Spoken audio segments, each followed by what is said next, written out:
Specific relief act.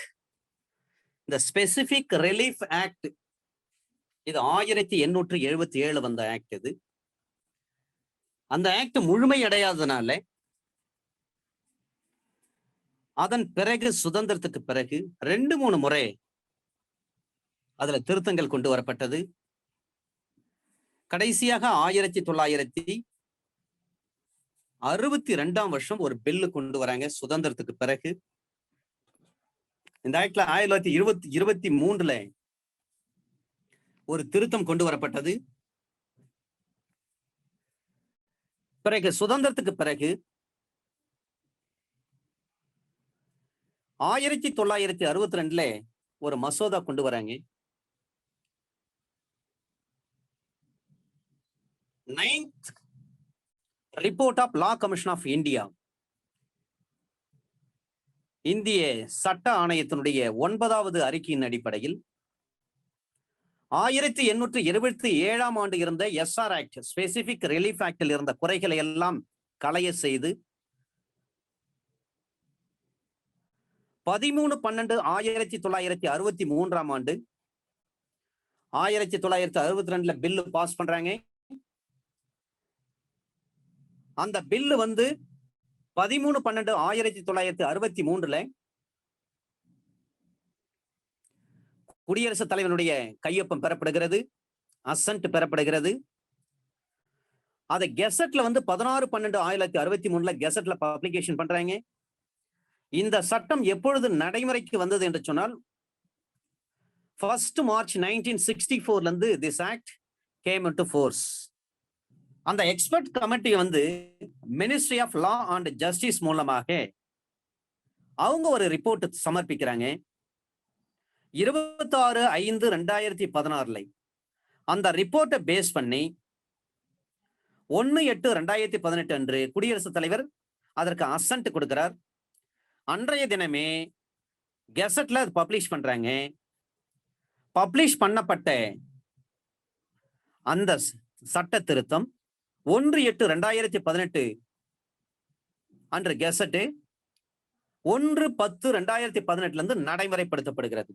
Amendment கொண்டு வந்திருக்காங்க. இதுல லேட்டஸ்ட் அமெண்ட்மெண்ட். ஸ்பெசிபிக் ரிலீஃப் என்றால் என்ன? Specific relief May in brief be explained as relief in species. குறித்த வகை நிவாரண சட்டம். குறித்த வகைனா என்ன? இது ஒரு மிகப்பெரிய கேள்வி.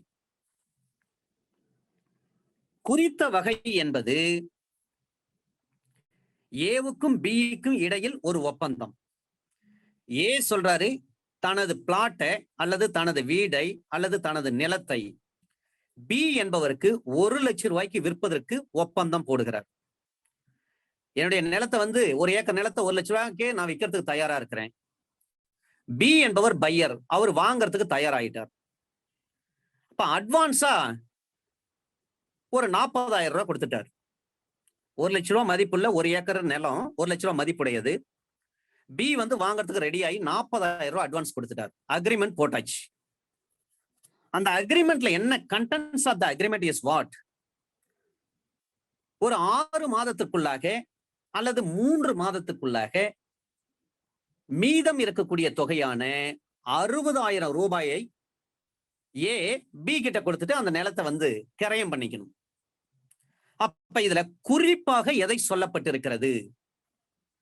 3 மாதத்திற்குள்ளாக மீதம் இருக்கக்கூடிய சேல் அக்ரிமெண்ட் எவ்வளவு? 1 லட்சம் ரூபாய். அதுல எவ்வளவு அட்வான்ஸ் கொடுத்திருக்காரு? 40,000 ரூபாய் கொடுத்திருக்காரு. மீதி இருக்கிற தொகை 60,000. அந்த 60,000 ரூபாயை 3 மாதத்திற்குள்ளாக ஏ என்பவர் பி என்பவரிடம் பி என்பவர், பி தான் பையர், வாங்குறவரு ஏ கிட்ட 3 மாசத்துக்குள்ள கொடுத்துட்டு அந்த நிலத்தை கிரயம் பண்ணிக்கணும். ஏ நிலத்தை விற்க ஒப்பந்தம் போடுறாரு பி கிட்ட. 1 ஏக்கர் நிலம் 1 லட்சம் ரூபாய். அதுக்கு அந்த நிலத்தினுடைய மதிப்பு 1 லட்சம் ரூபாய். 40,000 ரூபாய் அட்வான்ஸ் கொடுக்கிறார் பி. 40,000 ரூபாய் அட்வான்ஸை ஏ கிட்ட கொடுத்துட்டார். மீதி இருக்கக்கூடிய 60,000 ரூபாயை 3 மாதத்துக்குள்ளாக பி ஏ கிட்ட கொடுத்துட்டு அந்த நிலத்தை அவர் பேர்ல கிரயம் பண்ணிக்கணும். வாங்குறவரு மீதி இருக்கக்கூடிய தொகையை, ஏன்னா ஏற்கனவே அவர் 40,000 ரூபாய் அட்வான்ஸ் கொடுத்துட்டாரு. ஒரு ஏக்கர் நிலம் அதனுடைய டோட்டல் வேல்யூ பாத்தீங்கன்னா 1 லட்சம் ரூபாய்க்கு ஒரு ஏக்கர் வைக்கிறார் ஏ வந்து. அப்ப 40,000 ரூபாய் அட்வான்ஸ் வாங்கிட்டார், ஏ வந்து பி கிட்ட அட்வான்ஸ் வாங்கிட்டார். மீதி இருக்கக்கூடிய 60,000 ரூபாயை அந்த கண்டென்ட்ஸ் ஆஃப் தி அக்ரிமெண்டின் படி, ஒப்பந்தத்தில் உள்ள ஷரத்துகளின்படி 3 மாதத்திற்குள்ளாக மீதி 60,000 ரூபாய் கொடுத்துட்டு அந்த 1 ஏக்கர் நிலத்தை அவர் கிரயம் பண்ணிக்கணும். பி என்பவர் அவருடைய பெயருக்கு கிரயம் பண்ணிடணும். ஏ வந்து அந்த கிரயத்தை பண்ணி கொடுக்க வேண்டும், அந்த கிரயத்தை செய்து கொடுக்க வேண்டும். அப்ப இதுல குறிப்பாக எதை சொல்கிறார்கள்? 3 மாசத்துக்குள்ள மீத அந்த அட்வான்ஸ் போக மீதி இருக்கக்கூடிய தொகையை கொடுத்துடணும். இதுதான் குறித்த வகையில் நிறைவேற்றக்கூடியது. அப்ப 3 மாசத்துக்குள்ள வந்து பி வந்து 60,000 ரூபாய் வந்து ஏ கிட்ட கொடுத்துட்டாருன்னு சொன்னா, ஏ என்ன பண்ணும்? அவர் நிலத்தை வந்து பிக்கு ரெஜிஸ்டர் ஆபீஸ்ல வந்து கிரயம் பண்ணி கொடுத்துடணும். இதுதான் குறித்த வகையில் நிறைவேற்றக்கூடியது.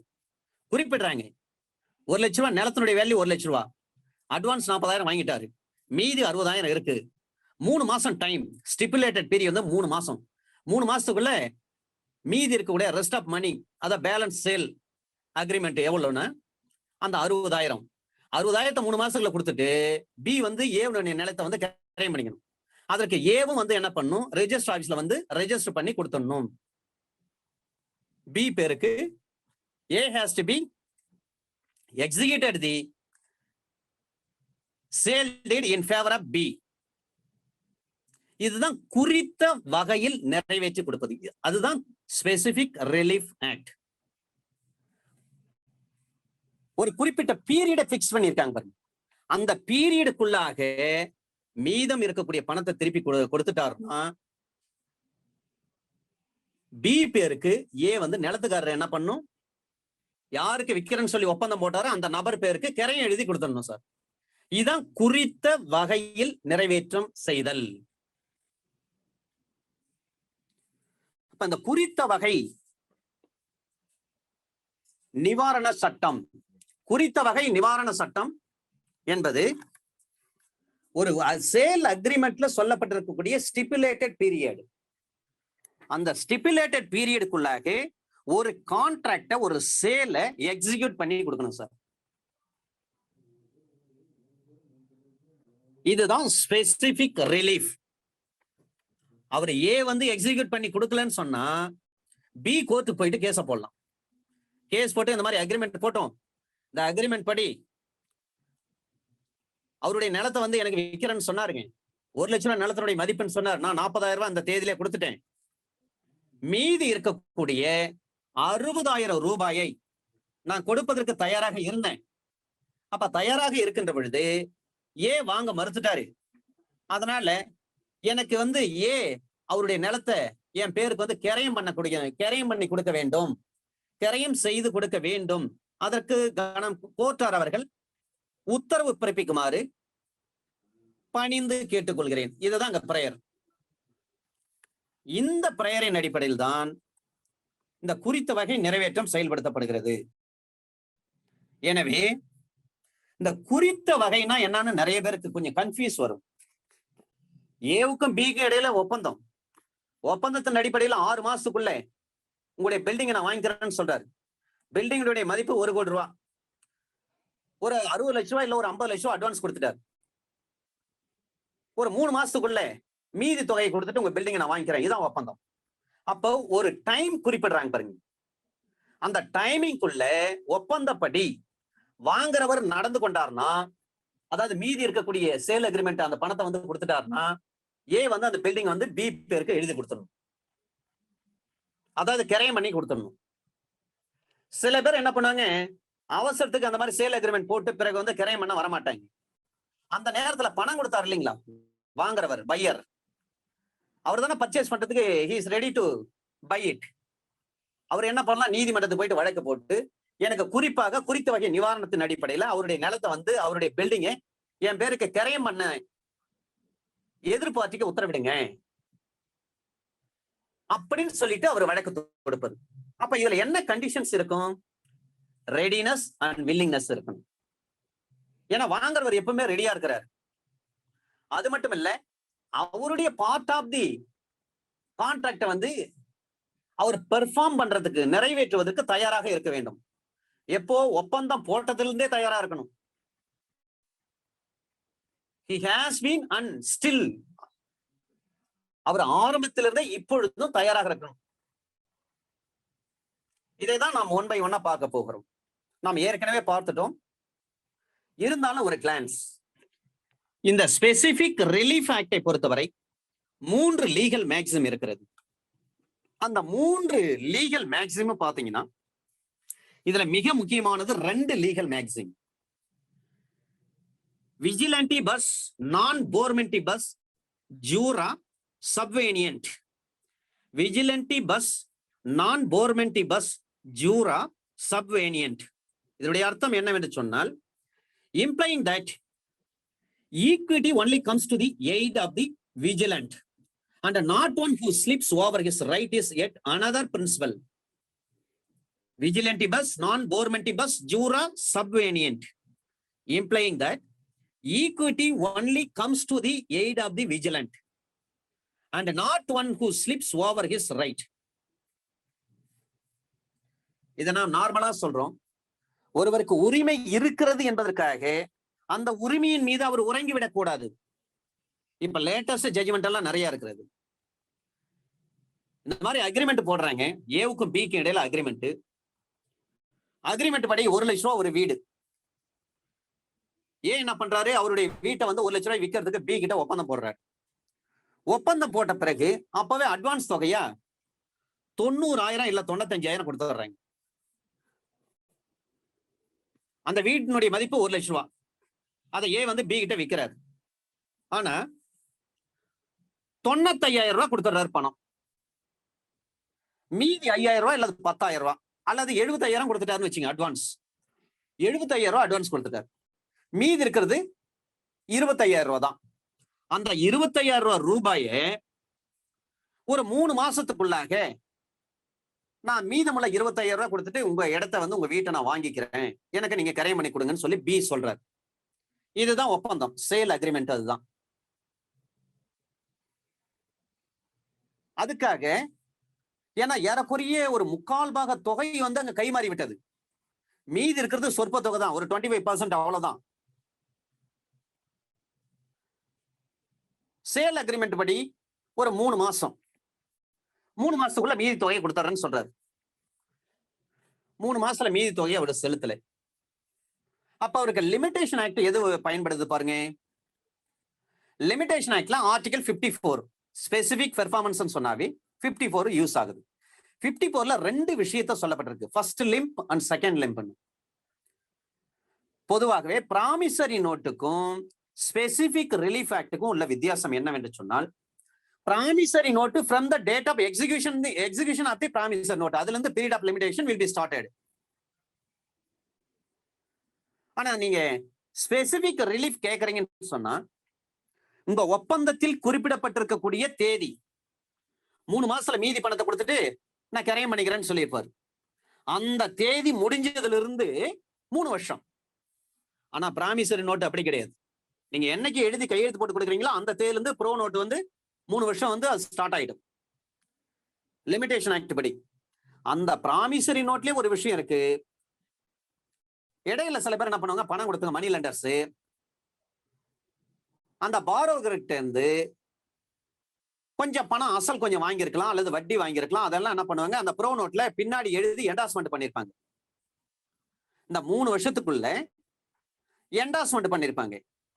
அப்படி என்டாஸ்மெண்ட் ஏதாவது இருந்துச்சுன்னா, என்டாஸ்மெண்ட் பண்ணப்பட்ட தேதியில் மேலொப்பம் மேற்குறிப்பு செய்யப்பட்ட அந்த தேதியிலிருந்து 3 வருஷம் செல்லும். அதுக்குள்ள நம்ம சூட்டை போடலாம், மணி சூட்டை போட்டுடலாம். ஏன்னா ப்ரோ நோட்ல அது ஒரு விஷயம் இருக்கு, அதையும் தெரிஞ்சுக்கணும்.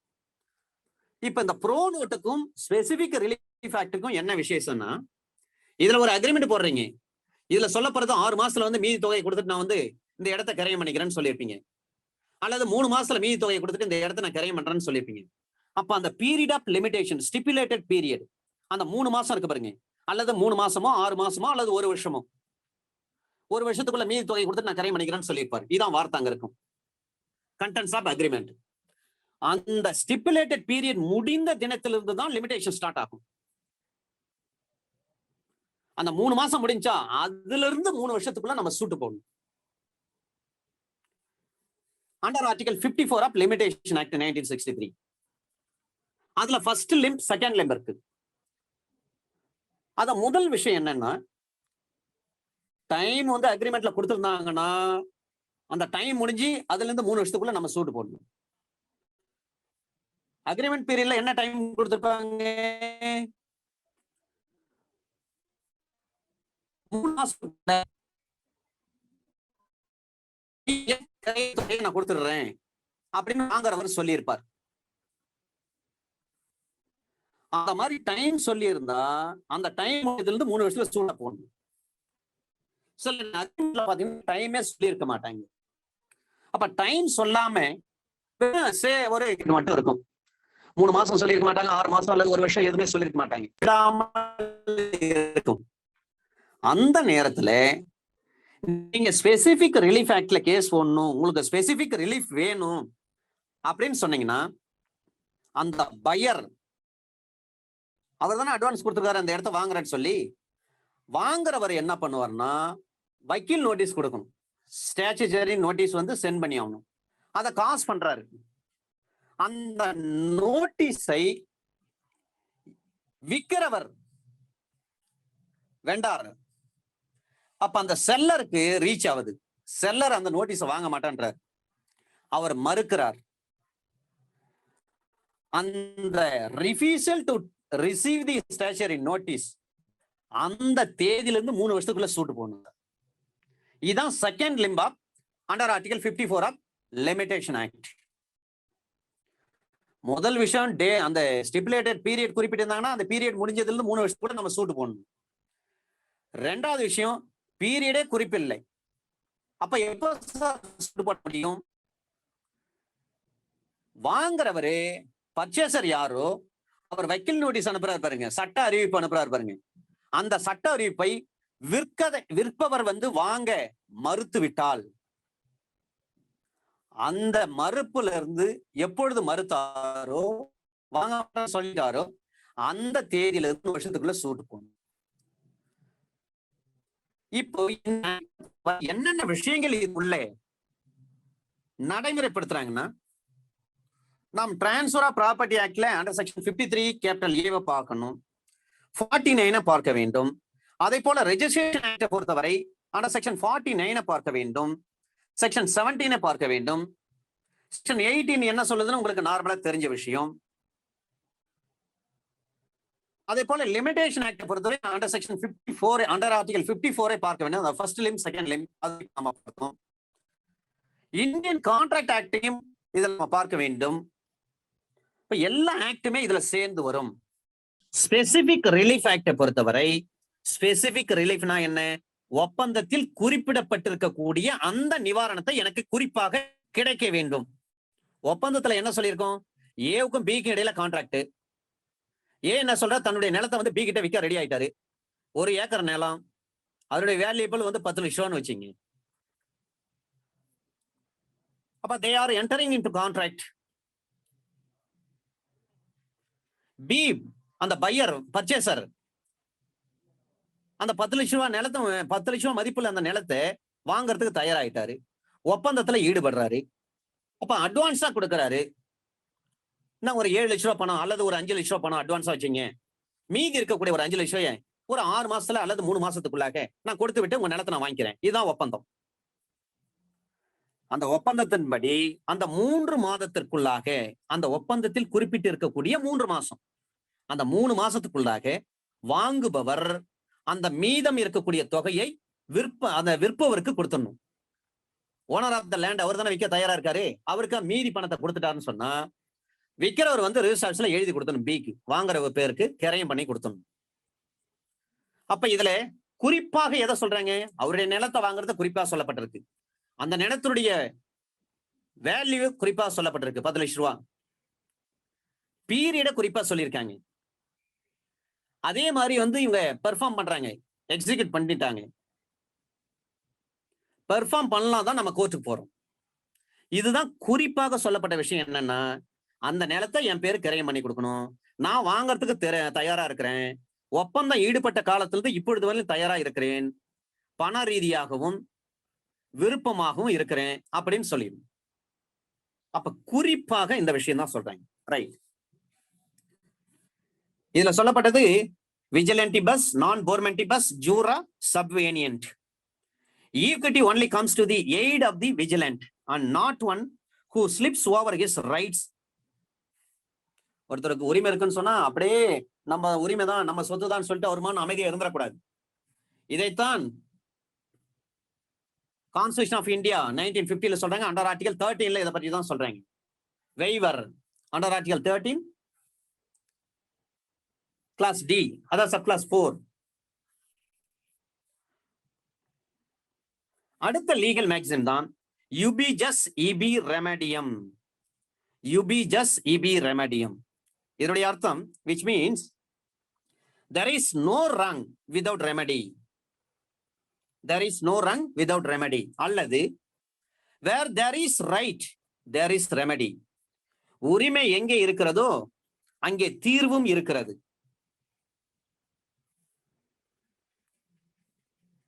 இந்த ஸ்பெசிபிக் ரிலீஃப் ஆக்டை பொறுத்தவரை நார்மலா நம்ம ஒரு ப்ளீடிங்ஸ் இருக்குன்னு சொன்னா அந்த ப்ளீடிங்ஸ் எப்படி இருக்கணும்? ஆர்டர் 6 ரூல் 3 அதுல சொல்லப்பட்ட மாதிரி அப்பெண்டிக்ஸ் ஏல இருக்கும். அதே போலதான் ஸ்பெசிபிக் ரிலீஃப் ஆக்ட் என்று சொன்னால் அப்பெண்டிக்ஸ் ஏ ஃபார்ம் 47. நான் லாஸ்ட் கிளாஸ்ல எல்லா அப்பெண்டிக்ஸும் சொல்லிட்டேன். சரிங்க, ஒரு பேலன்ஸ் அமௌண்ட் இருக்கு. அந்த பேலன்ஸ் அமௌண்ட்டை நம்ம கோர்ட்ல டெபாசிட் பண்றோம். ஏ என்ன பண்ணாரு? அவர் நிலத்தை கொடுக்குறேன்னு சொல்லிட்டாரு, பி வாங்குறேன்னு சொல்லிட்டாரு, கிரயத்துல ஈடுபட்டுட்டாங்க, ரெண்டு பேரும் சேல் அக்ரிமெண்ட் போட்டாங்க. 10 லட்சம் ரூபா, ஆனா 5 லட்சம் ரூபா வந்து அட்வான்ஸ் வாங்கிட்டாரு, மீதி 5 லட்சம் 3 மாசத்துல கொடுக்கணும். வாங்குறவர் வந்து அந்த 5 லட்சம் ரூபா கொடுக்கறதுக்கு தயாரா இருக்கிறார். நேர்ல போய் பார்த்து பேசுறாரு, விற்கிறவர்கிட்ட ஆள் மூலமா பேசுறாரு, வக்கீல் நோட்டீஸும் விட்டு பாக்குறாரு. அப்பவும் என்ன பண்றாரு? அந்த நிலத்தின் உரிமையாளர் வந்து ஒப்பந்தப்படி செயல்பட மறுக்கிறார். அந்த ஒப்பந்தத்தில் என்ன சொல்லப்பட்டிருக்கிறதோ அவற்றை நிறைவேற்றுவதற்கு மறுக்கிறார். இந்த நேரத்தில் நாம என்ன செய்யலாம்? ஸ்பெசிபிக் ரிலீஃப் ஆக்ட் அதன்படி நம்ம நார்மலா வந்து சூட்டு போறது வந்து சிபிசில தான் போடுவோம். Order 7 rule 1 read with 26 of சிபிசில நம்ம நார்மலா சூட்ட போடுறோம். அப்ப ஸ்பெசிபிக் ரிலீஃப் நம்ம கேட்கணும். அந்த ஸ்பெசிபிக் ரிலீஃபை கேட்கின்ற பொழுது நீதிமன்றம் என்ன சொல்லுவாங்கன்னா, எப்பவுமே ஸ்பெசிபிக் ரிலீஃப் கேட்கறீங்கன்னு சொன்னா ரெடினஸ் வில்லிங்னஸ் இருக்கணும். அந்த ரெடினஸ் வில்லிங்னஸ் இருந்தா தான் நீங்க கேட்க முடியும். அப்ப அந்த ரெடினஸ்னா என்ன, வில்லிங்னஸ்னா என்ன? இதுல இவர் எப்பொழுதிலிருந்தும் சரி பண ரீதியாகவும் மன ரீதியாகவும், மன ரீதினா அவர் வந்து பெர்ஃபார்ம் பண்றது ரெடியா இருக்காருன்னு அர்த்தம். ஒப்பந்தப்படி அவர் செயல்பட தயாரா இருக்கிறார். அதே மாதிரி அதுக்கான பொருளாதார வசதியும் கெப்பாசிட்டி அவருக்கு இருக்கு. He is a capable person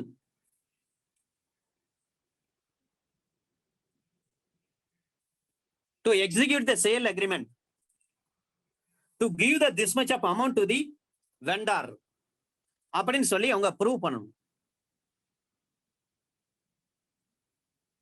அப்ப நீங்க ஆர்டர் 20 ரூல் 12 எவ்வளவுப்படிதான் நீங்க அந்த பேலன்ஸ் கன்சிடரேஷன் என்ன இருக்கோ அந்த பணத்தை நீங்க டெபாசிட் பண்ண முடியும். இப்ப டெபாசிட் பண்றீங்கன்னு சொன்னா எப்போ டெபாசிட் பண்ணுவீங்க? நீதிமன்றம் உத்தரவிட்ட பிறகுதான் நீங்க டெபாசிட் பண்ணுவீங்க. அப்ப இந்த ஆக்ட பொறுத்தவரை அண்டர் செக்ஷன் 16 கிளாஸ் சி படி SR act specific relief act under section 16 clause C படி நீங்க டெபாசிட் பண்ணணும். இதுல 2 விஷயங்களை பாக்குறாங்க சார். ஏன்னா இந்த ரெக்கவரி ஆஃப் பொசிஷன் இதெல்லாம் பார்க்கின்ற பொழுது the recovery of possession of specific immovable property இதை பார்ப்பதற்கு முன்பாக ஒரு கிளான்ஸ் நம்முடைய நார்மலா உங்களுக்கு தெரிஞ்சதுதான் அண்டர் செக்ஷன் 1 இது எல்லாவற்றையும் இந்த சட்டத்தை பற்றி சொல்றாங்க. செக்ஷன் 2 டிஃபைன் பண்றாங்க, செக்ஷன் 3 போயிடுறாங்க, செக்ஷன் 4 செக்ஷன் 5 அதை ஒரே ஒரு வரி செய்திகளாக பார்த்து விட்டு கொஞ்சம் குயிக்கா நம்ம போகலாம். ஏனென்று சொன்னால் இந்த ஆக்டை பொறுத்தவரை செக்ஷன் 2ல பாத்தீங்கன்னா வெரி இம்பார்ட்டன்ட். அது duty enforceable by law. Section 3 பொறுத்தவரை ட்ரஸ்ட் செட்டில்மெண்ட் இன்ஸ்ட்ருமெண்ட் அதை பற்றி பேசுகிறது. Savings under section 3 of this act. Section 4 பொறுத்தவரை ஒன்லி ஃபார் சிவில் கேஸ் மட்டும் தான் பொருந்தும். 5-6 பொறுத்தவரை இம்மூவபிள் ப்ராப்பர்ட்டி. வந்து உங்களுக்கு தெரிஞ்சது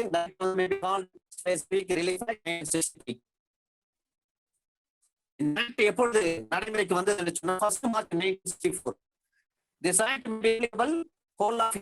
இப்ப எல்லாம் ஜம்மு காஷ்மீர் வார்த்தை கிடையாது. பாத்தீங்கன்னா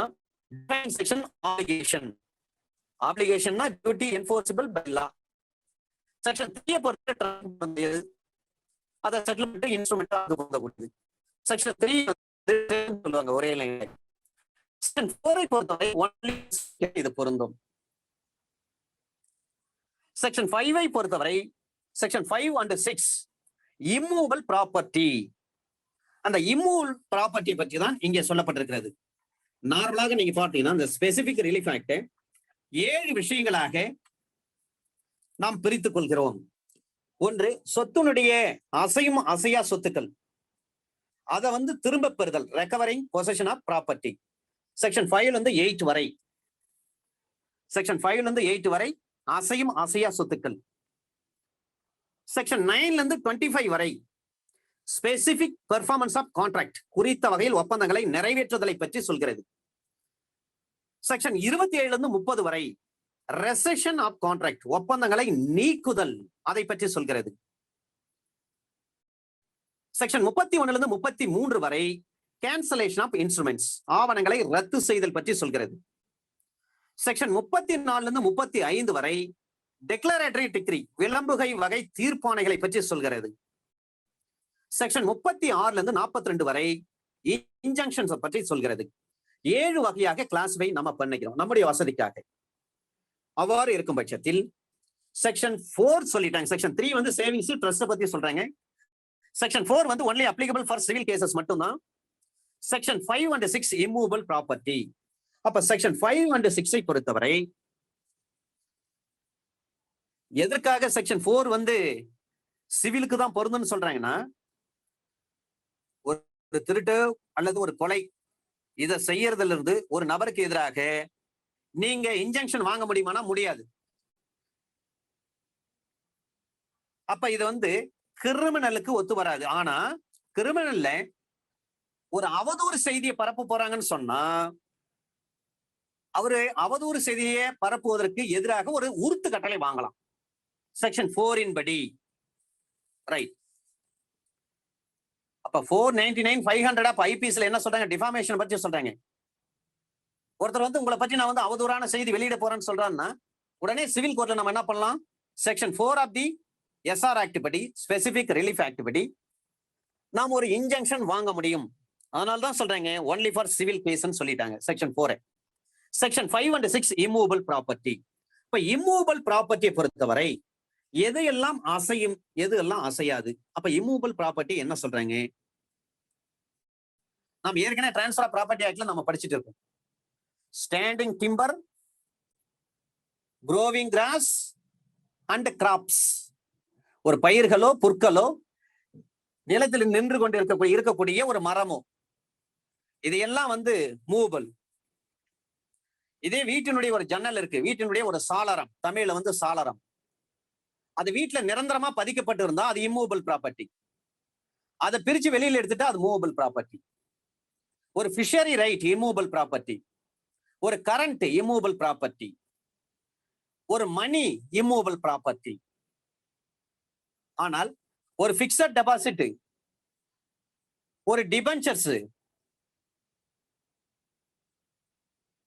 அரசால் வெளியிடப்படக்கூடிய அந்த கடனீட்டு பத்திரங்கள், இதுவெல்லாம் மூவபிள். இது நாம ஏற்கனவே பார்த்துட்டோம். இப்ப செக்ஷன் 4, செக்ஷன் 5 and 6 ஒரு கிளான்ஸ் பார்த்துட்டு நாம் உள்ளே செல்லலாம். செக்ஷன் 5 and 6 பொறுத்தவரை, செக்ஷன் 5 பொறுத்தவரை இம்மூவபிள் ப்ராப்பர்ட்டி சொல்றாங்க. அந்த ப்ராப்பர்ட்டியில எதிர்பார்ட்டி ஓனருக்கு தெரிஞ்சே 12 வருஷம் எந்தவித டிஸ்டர்பன்ஸும் இல்லாம இருந்துட்டாருன்னா அட்வர்ஸ் பொசஷன் எடுக்கலாம். அப்ப அட்வர்ஸ் பொசஷன் எடுக்கலாம்னு சொன்னா எதை பயன்படுத்த வேண்டும்? இந்த அட்வர்ஸ் பொசஷனை பற்றி எதை நாம் பயன்படுத்த வேண்டும்? அதுலதான் சொல்றாங்க, என்னுடைய சொத்து, என் சொத்துல எனக்கு தெரிஞ்சே வேற ஒரு நபர் வந்து பயன்படுத்தின வர்றாரு, அவருடைய உடைமையில இருக்குது, அவர் தான் என்ஜாய் பண்றாரு. அப்ப under section 5 of limitation SR act படி நெக் வி, நெக் கிளாம், நெக் பிரசாரியோ. நெக் வி என்று சொன்னால் adequate in continuity, I mean openly, peacefully, publicly. Nec clam, in publicity, owner of property. Nec prasario, measures of entire property, more than 12 years. இந்த 3 வார்த்தைகள் நெக் வி, நெக் கிளாம், நெக் பிரசாரியோ. adequate in continuity என்பது openly, peacefully, publicly. Nec clam, in publicity என்பது owner of property. Nec prasario, measures of entire property, more than 12 years.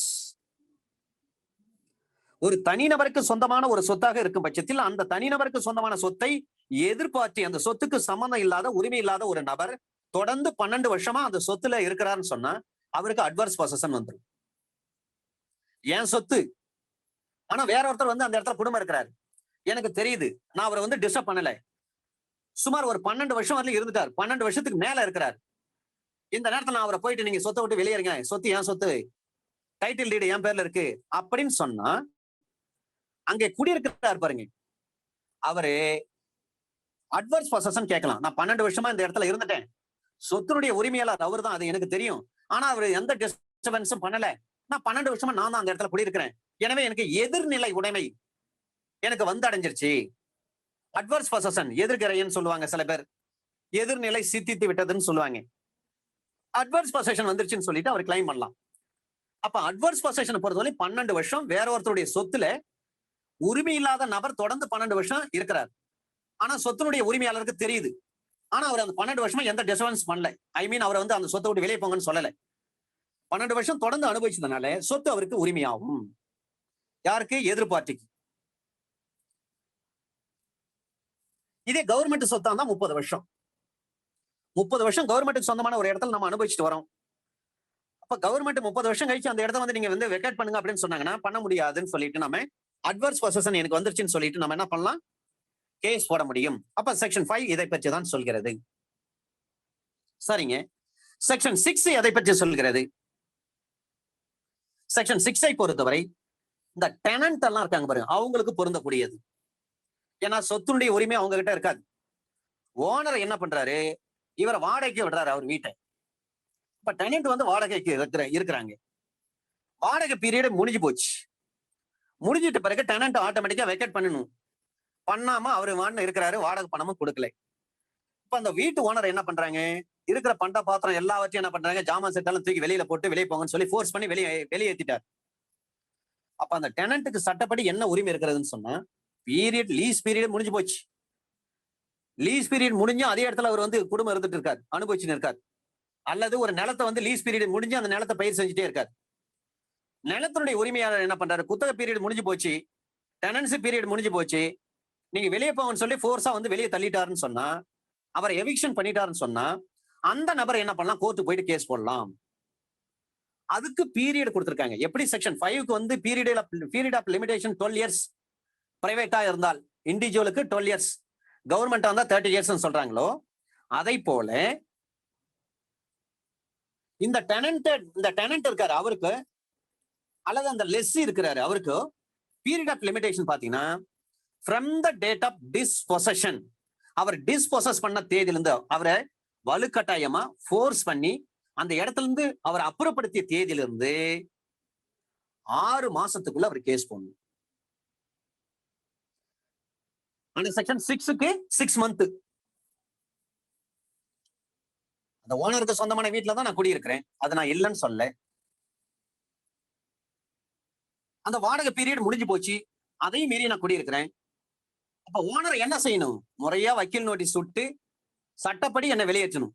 அதை விட்டுட்டு ஆள் பலத்தை கொண்டு என்ன ஃபோர்ஸ் பண்ணி வெளியேற்றிட்டாங்கன்னு சொன்னா, அந்த வாடகைக்கு குடியிருந்தவர் அல்லது நிலத்தை குத்தகைக்கு பயிர் செய்தவர் அவர் என்ன செய்யலாம்னா நீதிமன்றத்துக்கு போயிட்டு வழக்கு போடலாம். வழக்கு போட்டு அந்த டிஸ்பொசஸ் பண்ண அவரை அந்த சொத்திலிருந்து வெளியேற்றப்பட்ட ஃபோர்ஸ் ஒரு ஃபோர்ஸ் மூலமாக அடியால வச்சு வெளியேற்றிருப்பாங்க. வெளியேற்றப்பட்ட தினத்திலிருந்து 6 மாசத்துக்குள்ள அவர் என்ன பண்ணலாம்? கேஸ் போடணும். இத ஒரு சின்ன ஒரு டிஃபரன்ஸ்ல நாம பார்த்தா மிகவும் பயனுள்ளதா இருக்கும்.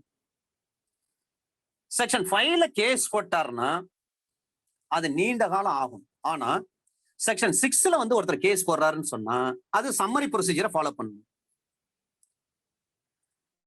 செக்ஷன் 5ல ஒருத்தர் வந்து கேஸ் போடுறாருன்னா டைட்டில் டீட் அவர் பேர்ல இருக்குதுன்னு அர்த்தம். செக்ஷன் 6ல கேஸ் போடுறாருன்னு சொன்னா இவருக்கு என்னன்னா அந்த பொசசிவ் ரைட் மட்டும் தான் கேட்க முடியும்.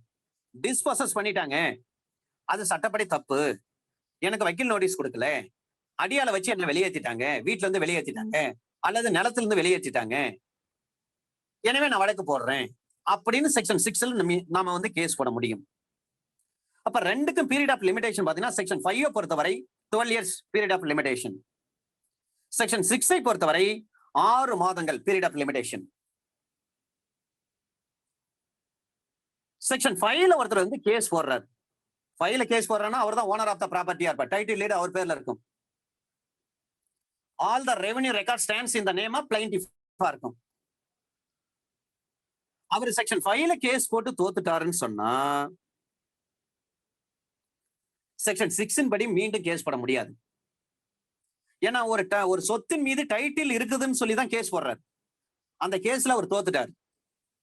செக்ஷன் 6 படி அவருடைய உடைமை பறி போயிடுச்சு அப்படின்னு சொல்லிட்டு கேஸ் போட முடியுமா? முடியாது.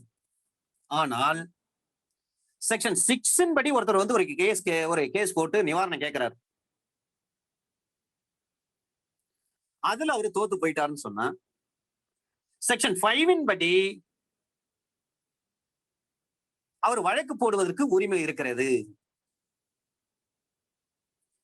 ஏனென்று சொன்னால் செக்ஷன் 6 கீழே தொடுக்கப்பட்ட வழக்கை பொறுத்தவரை அதுல சம்பந்தப்பட்டார் எப்பொழுதுமே அந்த உடைமையில தான் இல்லை அப்படின்னு தீர்ப்பாயிட்டா அதன் பிறகு செக்ஷன் 5 கீழ் எனக்கு டைட்டில் இருக்குதுன்னு சொல்லிட்டு அதன் அடிப்படையில அந்த சொத்தை வந்து திரும்ப பெற முடியும். அதுக்காக ஃப்ரெஷ் ஷூட் போடலாமா? போடலாம். இது செக்ஷன் 6ல ஒரே ஒரு விஷயம், அது மிக முக்கியமானது, இதுல கேள்வி கேட்பதற்கு கண்டிப்பாக வாய்ப்பு உண்டு. Under section 6 subsection 2 clause B இதுல என்ன சொல்றாங்கன்னா அரசுக்கு எதிராக நீங்க வழக்கு போட முடியுமானா முடியாது. ஆனால் ஒரு எக்ஸெப்ஷன், ஒரு கார்பரேஷனுக்கு எதிராக வழக்கு போட முடியுமானா முடியும். அரசுக்கு எதிராக வழக்கு போட முடியுமானா முடியாது. ஆனால் ஒரு கார்பரேஷனுக்கு எதிராக வழக்கு போட முடியும். Jeevan Lal versus Dharamchand Khalri, KHALRI, Jeevan Lal versus Dharamchand Khalri, AIR 1972, Rajasthan, page number 84. அரசுக்கு எதிராக கேஸ் போட முடியாது. ஸ்பெசிபிக் ரிலீஃப் வந்து நீங்க கேட்க முடியாது. Under section 6 subsection 2 clause B இந்த வழக்குல சொல்றாங்க சார், ஜீவன்லால் வழக்குல AIR 1971, ராஜ்னா ராஜஸ்தான், பேஜ் நம்பர் 84, ஒரு கார்பரேஷனுக்கு எதிராக வழக்கு போட முடியும். அண்டர் செக்ஷன் 6 சப்செக்ஷன் 1ல என்ன சொல்றாங்க, சப்செக்ஷன் 2 கிளாஸ் ஏல என்ன சொல்றாங்க, அந்த உரிமை பறிக்கப்பட்ட தேதியிலிருந்து 6 மாசத்துக்குள்ள என்ன பண்ணணும், வழக்கு போடணும்னு சொல்றாங்க. சப்செக்ஷன் 2B என்ன சொல்றாங்க, அரசுக்கு எதிராக நீங்க எந்த வழக்கும் போட முடியாதுன்னு சொல்லிட்டாங்க. ஆனா ஜீவன்லால் வழக்குல என்ன சொல்றாங்க, அரசுக்கு எதிராக வழக்கு போட முடியாது, பட் கார்பரேஷனுக்கு எதிராக வழக்கு போடலாம்னு சொல்லிட்டாங்க. இதுல கேள்வின்னு கேட்டா ரெண்டு விஷயத்தை கேட்கலாம் சார் 6 பொறுத்தவரை. ஒன்று, அரசுக்கு எதிராக வழக்கு போட முடியாது, ஆனா கார்பரேஷனுக்கு எதிராக வழக்கு போட முடியும். இதுதான் ஜீவன்லால் கேஸ். ஆனா செக்ஷன் 6 சப்செக்ஷன் 3ல சொல்றாங்க, செக்ஷன் 6 படி உங்க கேஸ் வந்து தோத்து போயிடுச்சு, டிஸ்மிஸ் ஆயிடுச்சுன்னு வச்சுங்க. அப்பீல் உண்டா? அப்பீல் கிடையாது. ரிவ்யூ உண்டா? மறு ஆய்வு உண்டா? ரிவ்யூவும் கிடையாது. அப்ப என்ன இருக்கு? ரிவிஷன் போகலாம். ரிவ்யூவை பொறுத்தவரை எந்த நீதிமன்ற தீர்ப்பு வழங்கியதோ அதே நீதிமன்றத்தில் நம்ம மனு போடுறதுதான் ரிவ்யூ. அப்பீல் கிடையாது. No appeal, no review. ஆனா ரிவிஷன் உண்டு. இதுல கேள்வி கண்டிப்பாக கேட்பாங்க சார். செக்ஷன் 6 பொறுத்தவரை டிஸ்போசஸ் பண்ணப்பட்ட தேதியிலிருந்து 6 மாசத்துக்குள்ள கேஸ் போடணும். அரசுக்கு எதிராக வழக்கு போட முடியாது, ஆனா கார்பரேஷனுக்கு எதிராக வழக்கு போடலாம். Under section 6 subsection 2 clause B இன் படி, அதே போல அண்டர் செக்ஷன் 6 சப்செக்ஷன் 3 இன் படி உங்களுடைய சூட் வந்து அண்டர் செக்ஷன் 6ல வந்து டிஸ்மிஸ் ஆகி போயிடுச்சுன்னா அதுக்கு அப்பீல் கிடையாது, ரிவ்யூ கிடையாது, ஆனால் ரிவிஷன் உண்டு. அப்பீலோ ரிவ்யூவோ கிடையாது, ஆனா ரிவிஷன் உண்டு. இதுதான் இதற்குள்ள சொல்லப்பட்டிருக்கக்கூடிய விஷயங்கள். இதை நம்ம ஜெனரலா தெரிந்து கொள்ள வேண்டும். ஏன்னா டீப்பா நம்ம லாஸ்ட் கிளாஸ்ல பார்த்துட்டோம். அடுத்தது அண்டர் செக்ஷன் 7 செக்ஷன் 7 செக்ஷன் 8 இதுல ஒரு சில ஜட்ஜ்மெண்ட்ஸ் பார்த்துட்டு நம்ம 7, 8 போயிடலாம் சார்.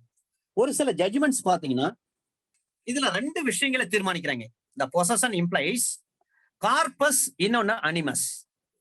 corpus சொன்னா some actual power over the object possessed and apparent control over it. Corpus means some actual power over the object possessed and apparent control over it. Animus means a will to avail oneself of that honor, that power, where a person in his own right has such control over property that he can exclude others from. இந்த corpus possession, இந்த possession implies 2 விஷயங்களை சொல்றாங்க. ஒன்னு corpus, இன்னொன்னு animus. இதை சொன்ன வழக்கு Ramachandra Deb versus state of Orissa.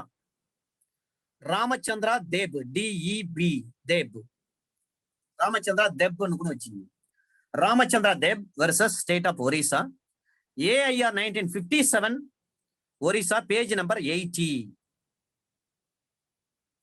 Ramachandra Deb versus state of Orissa, AIR 1957 Orissa, page number 80. Ramachandra Deb versus state of Orissa, AIR 1957 Orissa, page number 80. அடுத்த கேஸ்ல title of person who is in possession of property, hold goods against the whole world except the true owner. Kantilal versus Shanti Devi. Kantilal versus Shanti Devi, AIR 1997 Rajasthan, page number 230. Kantilal versus Shanti Devi, AIR 1997 Rajasthan, page number 230. Kantilal versus Shanti Devi, AIR 1997 Rajasthan, page number 230. Section 5 பொறுத்தவரை mere possessory title is good enough to maintain another action. Mere possessory title is good enough to maintain an action under section 5. Somnath versus Raju, Somnath versus Raju, AIR 1970 Supreme Court, page number 846. Somnath versus Raju, AIR 1970 Supreme Court, page number 846. Money is not movable property. Fadu Jala versus Gaur Jala. Fadu, FADU, Fadu Jala, JHALA. Fadu Jala versus Gaur Jala, 1892, volume 19, Calcutta, page number 544. Money is movable, money is not movable. I mean, money is immovable property. Fadu Jala versus Gaur Jala, 1892, volume 19, Calcutta, page number 544. ஒரு Bailey இருக்காங்க, ஐ மீன் பாணி, bailee, பாணி, holder of lien அல்லது finder of goods may also sue to recover movable property. ஒரு பெய்லிக்கு அந்த power இருக்கு, பாணிக்கு அந்த பவர் இருக்கு, ஹோல்டர் ஆஃப் லீனுக்கு அந்த பவர் இருக்கு, ஃபைண்டர் ஆஃப் கூட்ஸ் அவருக்கு அந்த பவர் இருக்கு. இந்த கேஸ்ல குறிச்சிங்க, நம்ம பிறகு உள்ள பார்க்கலாம். White versus Morris.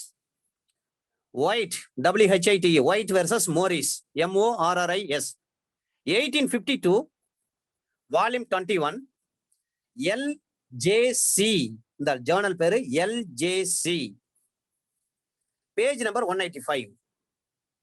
White versus Morris 1852 volume 21 LJC, page number 185.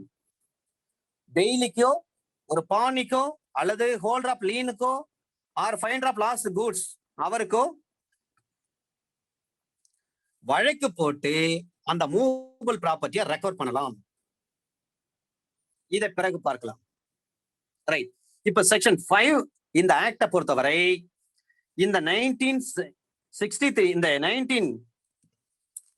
இந்த 61 இந்த ஆக்ட் பொறுத்தவரை இது specific relief act 1960 is exhaustive. இது ஒரு முழுமை பெற்ற சட்டம் தான் சொல்லிட்டு ஹங்கர்ஃபோர்ட் வழக்குல ஜட்ஜ்மெண்ட் சொல்லப்பட்டிருக்கிறது. ஹங்கர்ஃபோர்ட் இன்வெஸ்ட்மெண்ட் ட்ரஸ்ட் லிமிடெட்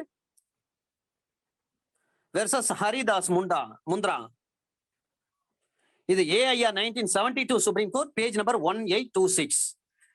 சரிங்க. பழைய ஆக்ட்ல இருந்து ஒரே ஒரு சட்டப்பிரிவு மட்டும் தான் நம்ம எடுத்து வச்சிருக்கிறோம். அந்த புது ஆக்ட்ல அந்த சட்டப்பிரிவு எதுன்னு பாத்தீங்கன்னா அண்டர் செக்ஷன் 42ல தான் லம்லி வெர்சஸ் வேக்னர் கேஸ் எல்லாம் அதுல தான் வரப்போகுது. ரைட். அடுத்தது ஒரு சில ஜட்ஜ்மெண்ட்ஸ் மட்டும் இது உங்களுக்கு யூஸ்ஃபுல்லா இருக்கும், அதுக்காக தான் யோசிக்கிறேன். K Murali versus M Mohammed Sharif 2020 volume 1 CTC, page number 38. K Murali versus M Mohammed Sharif 2020 volume 1 CTC, page number 38.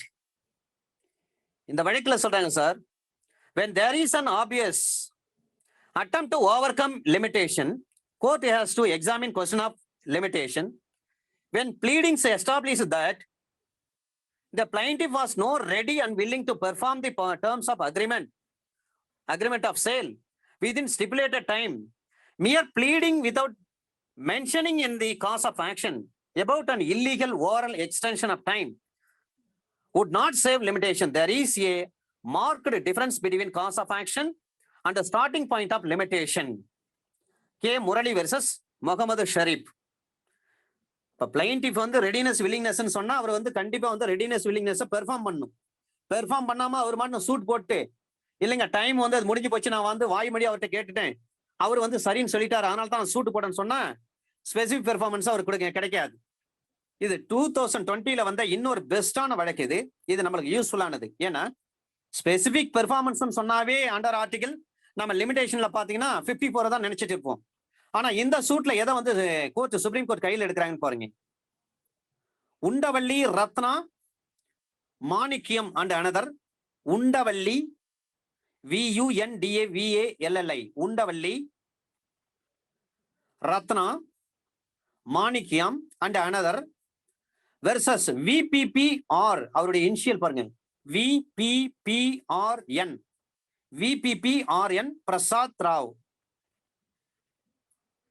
VPPRN அவருடைய இனிஷியல். இது Undavalli Ratna Manikyam and another, Undavalli Ratna Manikyam and another versus VPPRN Prasad Rao 2020 law weekly, page number 763. இந்த வழக்குல சொல்றாங்க, suit filed within 3 years after land acquisition. நிலம் கையகப்படுத்தப்பட்ட பிறகு 3 வருஷத்துக்குள்ள அவங்க சூட்டை போட்டாங்க. The land accusation proceedings were quashed under Article 113 and not 54 to be applied and the suit held to be in time. நிலம் கையகப்படுத்துறாங்க, இது சம்பந்தமா என்ன பண்றாரு, நிலம் கையகப்படுத்துறது 3 வருஷத்துக்குள்ள வந்து சூட்டை போட்டாரு. அப்ப அந்த லேண்ட் அக்யூசேஷன் ப்ரொசீடிங்ஸே வந்து என்ன பண்றாங்க, குவாஷ் பண்றாங்க. இப்ப அண்டர் ஆர்டிகல் 113 படி தான் இதை செயல்படுத்துறாங்க. 54 வந்து not 54 to be applied and suit held to be in time. உண்டவள்ளி Ratna மாணிக்கியம் and another versus VPPRN Prasad Rao 2020 volume 2 law weekly page number 763. இந்த கேஸ் லாஸ் வந்து அண்டர் செக்ஷன் 5க்கான கேஸ் லாஸ். அதே மாதிரி 5க்கு இன்னொரு கேஸ் லாஸ் இருக்கு sir. Urvashi Ben and another Urvashi Ben and another versus Krishnakant Manu Prasad. Krishnakanth Manu Prasad 3 வருஷத்துக்குள்ள கேஸ் பண்ணுன்னு சொல்றாங்க. அண்டர் ஆர்டிகல் 54 செகண்ட் லிம்ப்ல என்ன சொல்றாங்க? பிளைன்டிஃப் நோட்டீஸ் அனுப்புறாரு, அதை டிஃபெண்டன்ட் ரிஃப்யூஸ் பண்றாரு இல்லைங்களா, அந்த தேதியில இருந்து 3 வருஷத்துக்குள்ள கேஸ் போடுறாங்க. ஏன்னா அக்ரிமெண்ட்ல வந்து ஸ்டிபுலேட்டட் பீரியட் வந்து மென்ஷன் பண்ணல. அப்ப limitation act under article 54 second limb படி அந்த டிஃபெண்டன்ட் ரிஃப்யூஸ் பண்ணாருங்களா, performance is refused by the defendant. It is a case for adjudication after trial as whether the allegation averment of such notice is correct or not. Urvashi Ben and another Krishnakanth Manu Prasad. Krishnakanth Manu Prasad Trivedi. Urvashi Ben and another versus Krishnakanth Manu Prasad Trivedi 2019 Law Volume 1 Law Weekly page number 559. Urvashi Ben and another versus Krishnakanth Manu Prasad Trivedi. Urvashi Ben and another Krishnakanth Manu Prasad Trivedi 2019 Volume 1 Law Weekly page number 559. 2019 Volume 1 Law Weekly page number 559. Right. Under section 6க்கான ஒரு standard authority அதை பார்த்துட்டு நம்ம 7க்குள்ள நம்ம போயிடலாம். Under section 6ஐ பொறுத்தவரை இந்த வழக்கில் சொல்றாங்க sir, mere efflux of time fixed in the sale agreement cannot be construed as amounting to time being essence of the contract. Mere efflux of time fixed in the sale agreement cannot be construed as amounting to time being essence of the contract. V. Radhakrishnan versus K. Mani. V. Radhakrishnan versus K. Mani. இந்த வழக்கில் சொல்றாங்க sir, volume 4 2012 volume 4 MLJ page number 228. 2012 volume 4 MLJ page number 228. ஆட்டோமேட்டிக்கா அந்த case dismiss தான். When plaintiff failed to prove readiness and willingness to perform within the time, the suit held liable to be dismissed. Haripriya Ramabhatran versus PR Sheshatri. Plaintiff வந்து readiness willingness prove பண்ணும், அப்பதான் case ஜெயிக்கும். இல்ல case வந்து failure தான்.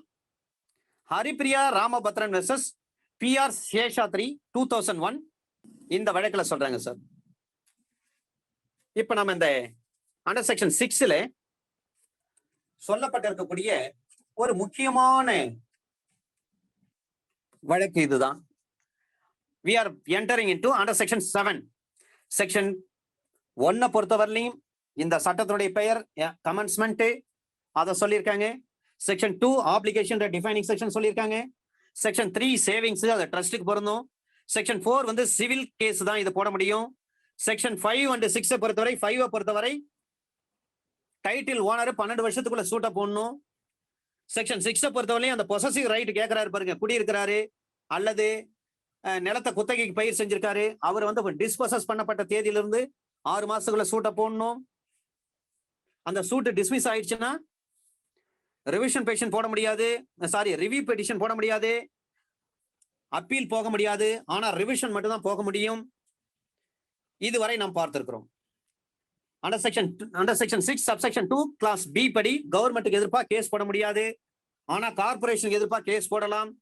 Under section 6 subsection 3 படி அவரது வந்து டிஸ்மிஸ் ஆயிட்டா நீங்க அப்பீலும் போக முடியாது, ரிவ்யூவும் போக முடியாது, ஆனா ரிவிஷன் தான் போகலாம். அதை சொல்லியிருக்காங்க. இதில் தான் முக்கியமானது, இதில் தான் கண்டிப்பா கேள்வி கேட்பாங்க. செக்ஷன் 7 அண்ட் 8 பொறுத்தவரை அசையும் சொத்துக்கள். ஒரு அசையும் சொத்து இருக்குன்னா, ஒரு அசையும் சொத்து அல்லது ஒரு பொருளா இருக்கும் பட்சத்தில் அது குறித்த வகையில் இருக்க வேண்டும். அதாவது உறுதிப்படுத்தக்கூடியதாக இருக்கணும். Ascertain, to be ascertained. கண்டிப்பா இது என் பொருள் தான் அப்படின்னு சொல்லணும். உறுதிப்படுத்தக்கூடியதாக இருக்கணும். அடையாளம் கண்டுக்கூடிய இது என் பொருள் தான் சார், நான் தான் சார் தொலைச்சிட்டேன், இது என் பொருள் தான், அதை பாருங்க அடையாளம் இருக்கு பாருங்க, சீல் இருக்கு பாருங்க அப்படின்னு சொல்லணும். ஆக அசர்டைன் பண்ணணும், ஐடென்டிஃபை பண்ணணும். இந்த 2 இருக்கணும் சார். இந்த பிரிவை பொறுத்தவரை பணத்தை வந்து திரும்ப பெற்றுக்கொள்ளலாம். இந்த பணத்தை வந்து திரும்ப பெற்றுக்கொள்வதற்கு section 7 of the SR act பொருந்துமா, ஸ்பெசிபிக் ரிலீஃப் ஆக்ட் பொருந்துமா என்ற ஒரு கேள்வி வரும் பட்சத்தில் பணத்தை திரும்ப பெற்றுக்கொள்வதற்கு இது பொருந்தாது. ஏன்னா பணத்துக்குன்னு ஒரு குறிப்பிட்ட உரிமைக்குறி எதுவுமே கிடையாது. செக்ஷன் 7 பொறுத்தவரை, எஸ்ஆர் ஆக்ட்ல அண்டர் செக்ஷன் 7 பொறுத்தவரை பணத்தை மீள பெறுவதற்கு இந்த சட்டப்பிரிவு பொருந்தாது. ஏனென்று சொன்னால் பணத்திற்கு குறிப்பிட்ட உரிமைக்குறி எதுவுமே கிடையாது. ஒரு அசைய சொத்தை வந்து திரும்ப வேணும்னு சொல்லி ஒரு உடனடியான உடைமைக்கு உரிமை பெற்றிருந்தாலே போதும். அந்த சொத்தினுடைய முழுமையான உரிமையாளராக அவர் இருக்க வேண்டும்னு அவசியம் கிடையாது. அதாவது ஒரு அடகு நகை அடகு கடைக்காரர் இருக்காரு, அல்லது ஒரு பெய்லி ஒரு டைலர் இருக்காரு அவர்கிட்ட, அல்லது ஒரு வாடகை ஒரு சைக்கிளை ரிப்பேர் பண்ற, ஒரு ஸ்கூட்டரை ரிப்பேர் பண்ற ஒரு மெக்கானிக் இருக்காரு, அல்லது ஒரு ட்ரஸ்டி. இவங்க எல்லாமே அந்த சொத்தின் மீது தற்காலிக உரிமை தான் வச்சிருப்பாங்க. ஏனென்று சொன்னால் ஒரு மெக்கானிக் கிட்ட நம்ம ஒரு 2 வீலர் கொண்டு போயிட்டு விடுறோம், இதை சரி பண்ணி கொடுங்கன்னு சொல்றோம். அவர் சரி பண்ணி பண்ணிட்ட பிறகு நாம் அந்த பணத்தை கொடுத்த பிறகுதான் அந்த 2 வீலர் நம்ம கிட்ட ஒப்படைப்பார். அது வரலையும் அவருடைய கண்ட்ரோல் இருக்கு. அது லீன் என்று சொல்வார்கள். அப்ப லீன் சொன்னா Indian contract act under section 170, 171 மறக்கவே கூடாது. 170 பொறுத்தவரை பர்டிகுலர் லீன், ஒரு குறிப்பிட்ட பொருள் மீது மட்டும்.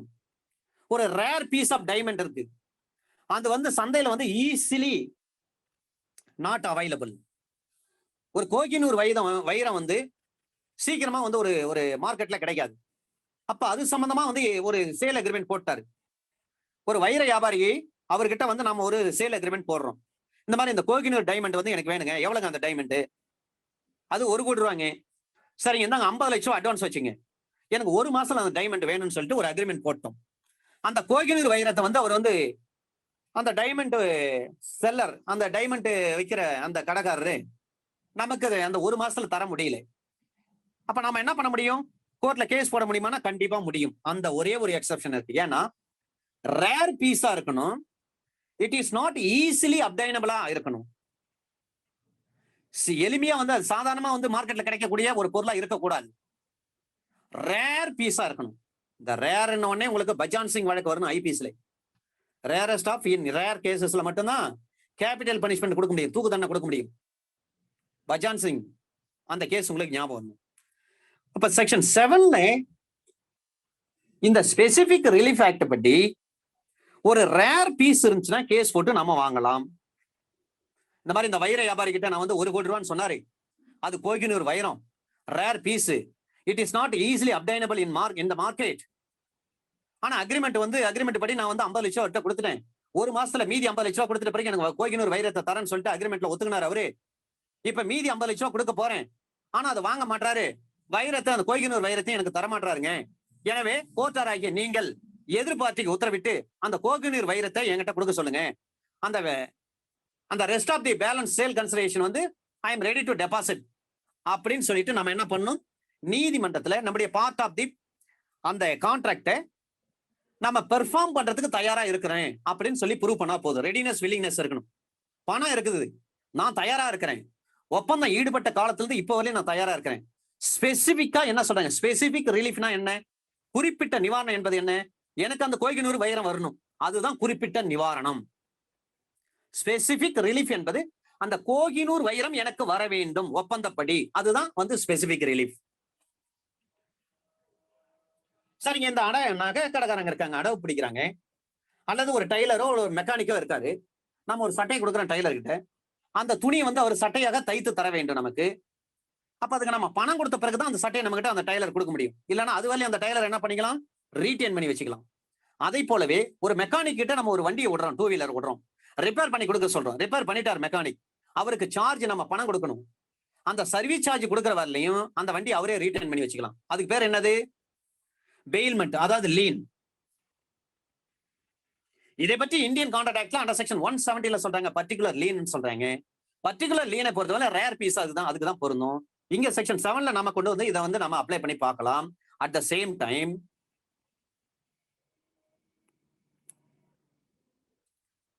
ஜெனரல் லீனை பொறுத்தவரை ஏ என்ற ஒரு விவசாயி என்ன பண்றாரு, பேங்க்ல போயிட்டு ஒரு விவசாய கடன் வாங்குறாரு, இல்ல ஒரு பெட்டி கடை லோன் வாங்கிட்டாரு, 1 லட்சம் ரூபாய் லோன் வாங்கியிருக்காரு. அது கொஞ்சம் கட்டினாரு, மீதி கட்ட முடியல, ஓவர் டியூ இருக்கு. இதுக்கு இடையில குடும்ப கஷ்டம், வீட்டுல இருக்கிற நகையெல்லாம் கோல்டு ஒர்னமெண்ட்ஸ் எல்லாம் கொண்டு போயிட்டு பேங்க்ல என்ன பண்றாரு, அடவு வைக்கிறார். அடவு வச்ச பிறகு அந்த தங்க நகையெல்லாம் மூக்குறதுக்கு மீட்டு எடுக்கணும்னு சொல்லிட்டு போயிட்டு பேங்க்ல பணத்தை கட்டுறாரு. நான் ஏற்கனவே அடவு வச்சிருந்தேங்க, இந்தாங்க அந்த வட்டி அசல் எல்லாம் சேர்த்து இந்தாங்க பணத்தை கட்டிட்டார். கேஷ்ல ரிசீவ் பண்ணிட்டாங்க. அந்த பொருளை கொடுங்கன்னு சொல்லி கேட்கிறாரு. அந்த நேரத்தில் அந்த கோல்டு அப்ரைசர் என்ன பண்றாரு, பேங்க்ல ஒரு கோல்டு அப்ரைசர் இருப்பார், தங்க நகை மதிப்பீட்டாளர். அந்த கோல்டு அப்ரைசர் என்ன பண்ணா, பேங்க் மேனேஜர் போயிட்டு, சார் இந்த மாதிரி வந்து அடவு வச்சாரு, பணத்தை எல்லாம் கட்டிட்டாருங்க, வட்டி அசல் எல்லாம் கட்டிட்டாருங்க, பணத்தை வந்து நான் அந்த பொருளை வந்து அவர்கிட்ட கொடுக்க போறேன் அப்படின்னு சொல்றாரு. அப்ப பேங்க் மேனேஜர் என்ன பண்றாருன்னா, பொருளை கொடுக்காதீங்க, பொருளை நாமளே வந்து ரீட்டைன் பண்ணி வைங்க அப்படின்னு சொல்றாரு. உடனே நம்ம விவசாயிக்கு ரொம்ப கோபம் வந்து போச்சு. ஏங்க, நான் அடவு வச்சேன், பணத்தையும் கட்டிட்டேன், அசலையும் கட்டிட்டேன், வட்டியும் கட்டிட்டேன், பொருளை என்கிட்ட கொடுங்க, நீங்க என்ன கொடுக்க மாட்டேன்னு சொல்றீங்களா அப்படின்ட்டு பேங்க் மேனேஜர்கிட்ட வருத்தப்படுறாரு. அப்ப பேங்க் மேனேஜருக்கு எந்த அடிப்படையில் அவருக்கு உரிமை இருக்கிறது? சார், யாராவது நம்ம குரூப்ல உள்ளவங்க இதுக்கு பதில் சொல்ல முடியுங்களா? இது நம்ம பிராக்டிகலி இந்த மாதிரி பிரச்சனையை நம்ம வந்து எதிர்கொள்றோம். கிளைண்ட் வந்து நம்ம கிட்ட கேட்பாங்க. அப்ப எந்த வகையில் அந்த பேங்க் மேனேஜருக்கு உரிமை இருக்குது? Under section 171 of Indian contract act, under section 171 of Indian contract act படி அவருக்கு ஜெனரல் லீன் இருக்கிறது. அந்த பேங்க் மேனேஜருக்கு என்னது, ஒரு பொதுவான பற்றுரிமை இருக்கிறது. அவருக்கு பற்று இருக்கிறது, உரிமை இருக்குது. என் பேங்க்ல நீங்க ஏற்கனவே கடன் வாங்கியிருக்கீங்க இல்லைங்களா, அந்த பணத்தை நீங்க கடன் வாங்கிட்டு வந்து நீங்க திருப்பி ஒழுங்கா கட்டல, ஓவர் டியூ இருக்கு உங்க பேர்ல. இதுக்கு இடையில நீங்க வந்து பேங்க்ல வந்து உங்க பொருள் எல்லாம் வந்து பிளட்ஜ் பண்ணீங்க, நீங்க அதுக்கான பணத்தை கொடுத்துட்டு மீட் எடுக்கிறீங்க. ஆனா ஏற்கனவே நீங்க வாங்கின லோன் வந்து ஓவர் டியூ இருக்குங்களே, அந்த ஓவர் டியூ நீங்க கட்டுற வரலையும் இந்த பொருளை வந்து நான் ரீட்டைன் பண்ணி வச்சுக்குவேன் அப்படின்னு சொல்ல முடியும். சரிங்க சார், அப்ப Indian contract act under section 171 மட்டும்தான் இதுக்கு பொருந்துமா? வேற ஆக்ட் இருக்கா? இல்லைங்களா. சர்ஃபேசி ஆக்ட் ஸ்பெசிபிக்கா சொல்லப்பட்டிருக்கிறது. சர்ஃபேசி ஆக்டை பொறுத்தவரை தூக்கு தண்டனை, ஆயுள் தண்டனை விதிக்கக்கூடிய ஒரு மாவட்ட அமர்வு நீதிமன்றமே தலையிட முடியாது சர்ஃபேசி ஆக்ட்ல. அவ்வளவு பவர் கொடுத்திருக்காங்க பேங்க் மேனேஜருக்கு. பேங்க் மேனேஜருக்கு ஏலம் விடுற அளவுக்கு பவர் இருக்கு. சர்ஃபேசி ஆக்டை பொறுத்தவரை ஏலம் விடுவதற்கு அவருக்கு பவர் இருக்கு. அப்ப டிஸ்ட்ரிக்ட் செஷன்ஸ் கோர்ட் தலையிட முடியாது. இருந்தாலும் இந்த எடுத்துக்காட்டின்படி அண்டர் செக்ஷன் 171 ஜெனரல் லீன், பொது பற்று உரிமை, அந்த விவசாயி ஏற்கனவே அதே பேங்க்ல கடன் வாங்கியிருக்காரு, அந்த கடனை வந்து திருப்பி ஒழுங்கா அடைக்கல, அதுலயே வந்து ஓவர் டியூ இருக்கு. இதுக்கு இடையில அந்த விவசாயி போயிட்டு அவருடைய நகையெல்லாம் அந்த பேங்க்ல அடமானம் வைக்கிறாரு, அடமானம் வச்ச பொருளை மீட் எடுக்கிறாரு. மீட் எடுக்கிறப்ப பேங்க் மேனேஜர் என்ன பண்ணிக்கலாம், அதை ரீட்டைன் பண்ணி வச்சுக்கலாம். இதுதான் under section 171 of Indian contract act, general lien. Right. இப்போ இங்க என்ன சொல்றாங்கன்னா, ஒரு கடைக்காரர் அடமானம் வச்சிருக்க, கடையில போயிட்டு அடமானம் வச்சிருக்கீங்க, அந்த பணத்தை நீங்க வந்து என்ன பண்றீங்க, ஒரு பொருளை போயிட்டு பிளட்ஜ் பண்ணிட்டீங்க. ஒரு சேட்டு வச்சிருக்காரு கடை, அடகு கடை, அந்த பான் புரோக்கர் கிட்ட நீங்க போய் பிளட்ஜ் பண்ணிட்டீங்க. அந்த பணத்தை நீங்க வந்து நீங்க அடமானம் வச்சீங்க இல்லைங்க, அடமானம் ஒரு பொருளை அடமானம் வைத்து விட்டு அது நீங்க பணத்தை பெற்றுக் கொண்டிருக்கீங்க இல்லையா, அந்த பணத்தையும் அதுக்கான வட்டியும் நீங்க திருப்பி செலுத்துற வரலையும் அந்த பான் புரோக்கரை என்ன பண்ணலாம், அந்த சொத்தை அவரே வந்து ரீட்டைன் பண்ணி வச்சுக்கலாம். இதுதான் செக்ஷன் 7ல சொல்லப்பட்டிருக்கக்கூடிய விஷயங்கள். இதுல ஒரு சில, எப்பவுமே நம்ம இந்த சட்டத்தை படிக்கின்ற பொழுது சில விஷயங்கள் நம்மளுக்கு புரியாது sir. Law can be understood by means of illustration. சில எடுத்துக்காட்டுகளை படிப்பதின் மூலமாகத்தான் சில சட்டப்பிரிவுகள் நமக்கு தெரிய வரும். சில எடுத்துக்காட்டு நம்ம படிச்சோம்னா நம்மளுக்கு விஷயம் புரிஞ்சிடும். இப்ப ஏ வந்து என்ன பண்றாரு, பிக்கு வந்து ஒரு கடிதத்தை கொடுக்குறாரு, ஒரு லெட்டர் எழுதுறாரு. அந்த லெட்டர் வந்து பி கிட்ட போயிடுச்சு, ரீச் ஆயிடுச்சு. பி வச்சிருக்கிறாரு. அந்த லெட்டர்ல ஏதோ தப்பான விஷயங்கள் கூட இருக்கலாம். நம்மால் ஏ வந்து அவசரப்பட்டு என்ன பண்றாரு, எழுதின கோவத்துல வந்து லெட்டர் எழுதிட்டாரு, எழுதி போஸ்டும் பண்ணிட்டாரு. அந்த லெட்டர் பி கிட்ட வந்து ரீச் ஆயிடுச்சு. இதுக்கு இடையில அந்த ஏ நேரா பீனுடைய வீட்டுக்கு வந்து பீனுடைய சம்மதம் இல்லாம அந்த லெட்டரை எடுத்துக்கினார்னா அதுக்கு அர்த்தம் என்ன? ஐபிஎஸ்ல தெப்ட். ஐபிஎஸ்ல அதுக்கு பேர் தெப்ட். இன்னொரு அர்த்தம் ஒண்ணு இருக்கு, 376 ஏன்னு ஒண்ணு இருக்கு, 376 ஏ ஒண்ணு இருக்கு. அதுவும் அந்த இடத்துல தெப்ட்னு தான் மறைமுகமா சொல்லுவாங்க. செப்பரேஷன்ல இருக்கக்கூடிய தன்னுடைய மனைவியோட இவர் வந்து பெட்டை ஷேர் பண்ணிட்டானா அது அஃபென்ஸ். அதே சமயத்துல என் பொருள் தான் நான் ஒருத்தர்கிட்ட கொடுத்து வச்சிருக்கேன், அவருடைய அனுமதி இல்லாம என் பொருளை நானே எடுத்துன்னு வந்துட்டா அது பேர் தெப்ட். இங்க இந்த எடுத்துக்காட்டு பாருங்க, ஏ என்பவர் வந்து பிக்கு வந்து ஒரு கடிதம் எழுதுறாரு. அந்த கடிதம் வந்து பி கிட்ட வந்துடுச்சு. பி கிட்ட அந்த கடிதம் ரிசீவ் ஆன பிறகு பீனுடைய சம்மதம் இல்லாமலே அந்த கடிதத்தை வந்து ஏ எடுத்துக்கினாருன்னா அப்ப பிக்கு என்ன சட்டப்படி ரெமெடி இருக்கு? கேஸ் போட்டு அந்த லெட்டரை வந்து திரும்ப பெற்றுக் கொள்ளலாம். இப்ப ஏ வந்து ஒரு புக்கை வந்து கொடுக்கிறார் பி கிட்ட, இதை நீங்க பத்திரமா வச்சிருக்குன்னு சொல்லி ஒப்படைக்கிறார். அப்ப ஒப்படைக்கின்ற பொழுது பி அந்த புக்கை வந்து பத்திரமா வச்சிருக்காரு. இதுக்கு இடையில அந்த புக்கு வந்து பி கிட்ட இருந்து மிஸ் ஆகி போச்சு, தொலைஞ்சு போச்சு. அதை வந்து சி கண்டுபிடிச்சு அவர் எடுத்து வச்சிருக்காரு. இந்த நேரத்துல ஏ வந்து சி கிட்ட அந்த புக்கை கேட்க முடியுமா? அல்லது பி வந்து சி கிட்ட அந்த புக்கை கேட்க முடியுமானா கண்டிப்பா கேட்க முடியும்.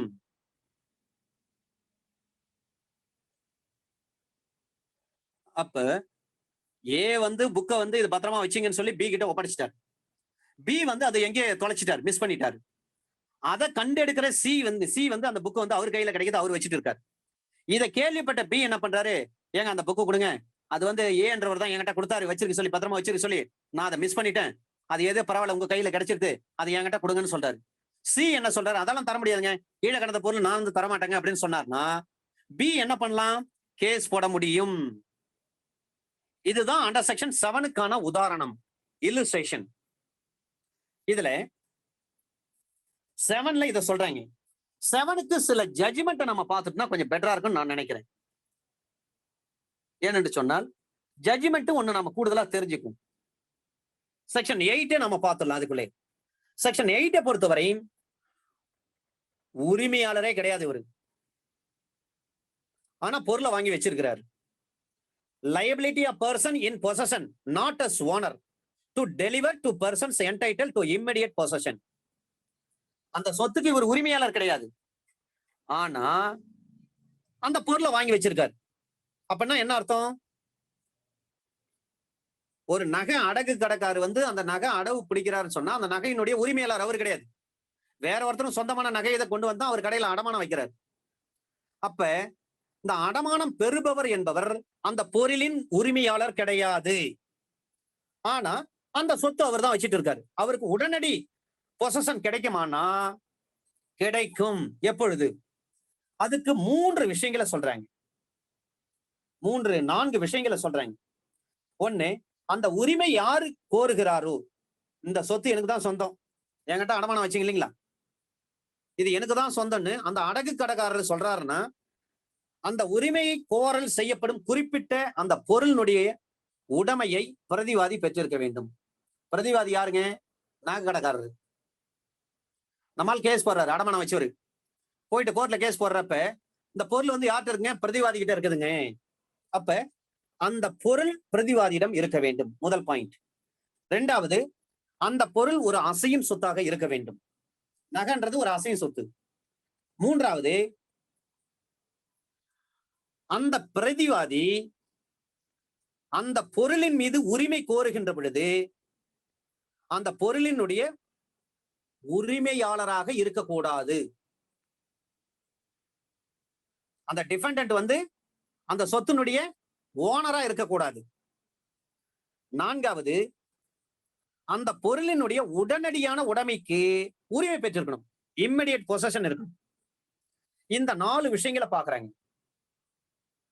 அசையும் பொருளா இருக்கணும், அது பிரதிவாதி கிட்ட இருக்கணும், அந்த பிரதிவாதி வந்து அந்த சொத்தினுடைய உரிமையாளரா இருக்கக்கூடாது, அந்த பிரதிவாதிக்கு அந்த சொத்தின் மீது உடனடியாக உரிமை பெற்றிருக்க வேண்டும்.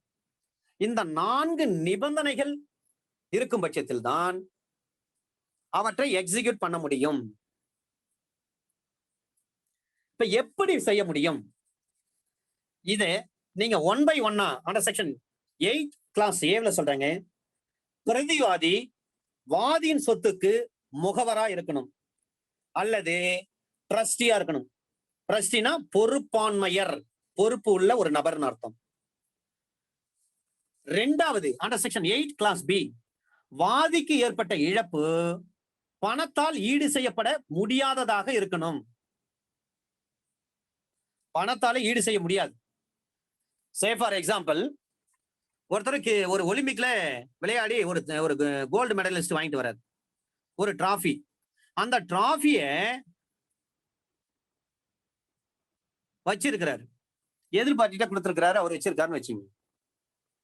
அந்த டிராஃபி தொலைஞ்சு போச்சுன்னா அந்த டிராஃபிக்கு வந்து பணத்தால ஏதாவது பணம் கொடுக்குறேங்க இந்தாங்க வச்சுங்க சொன்னா பணத்தால ஈடு கட்ட முடியுமா?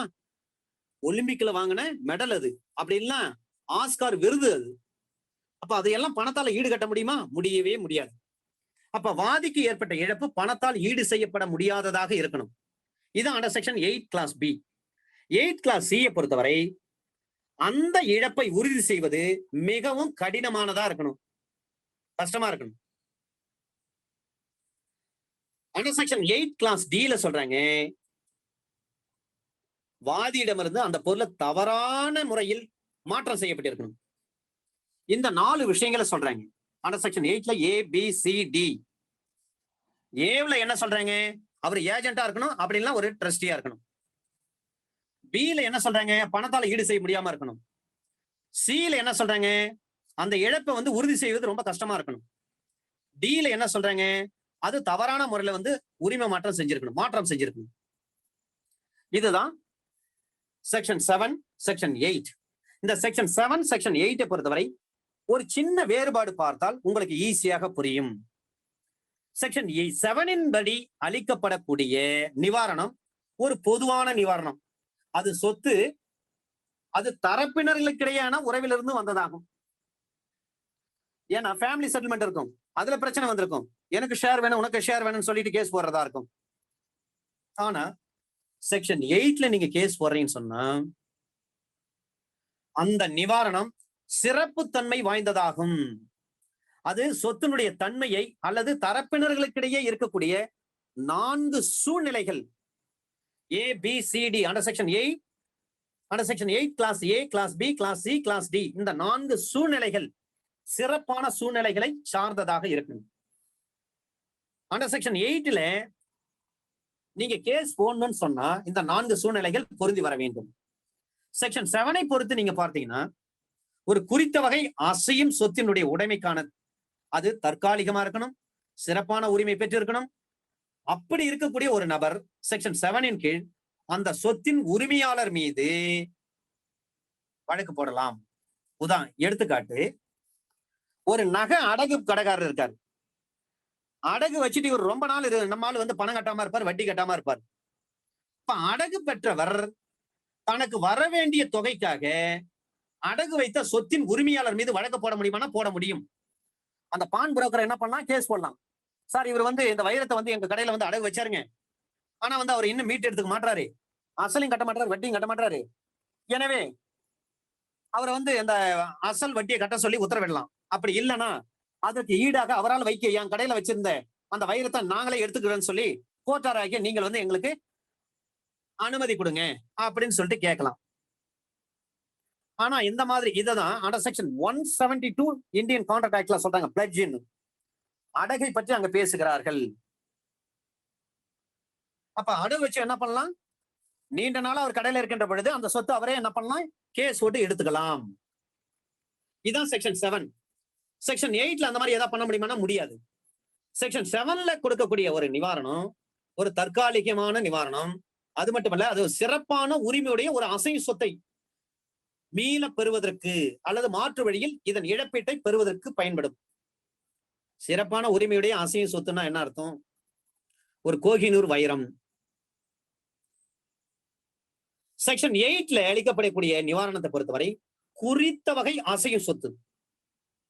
செக்ஷன் 7ல பாத்தீங்கன்னா தற்காலிக சிறப்பு உரிமையுடைய அசையும் சொத்து.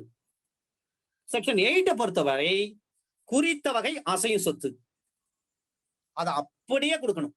அதாவது இங்க பண மதிப்பிலான இழப்பீடு தகுந்த நிவாரணமாக அமையாது. அப்ப அந்த சொத்து என்ன சொத்தோ அது சொத்து அப்படியே திருப்பி கொடுத்துருங்க. இதுதான் செக்ஷன் 7க்கும் செக்ஷன் 8க்குள்ள ஒரு வித்தியாசம்.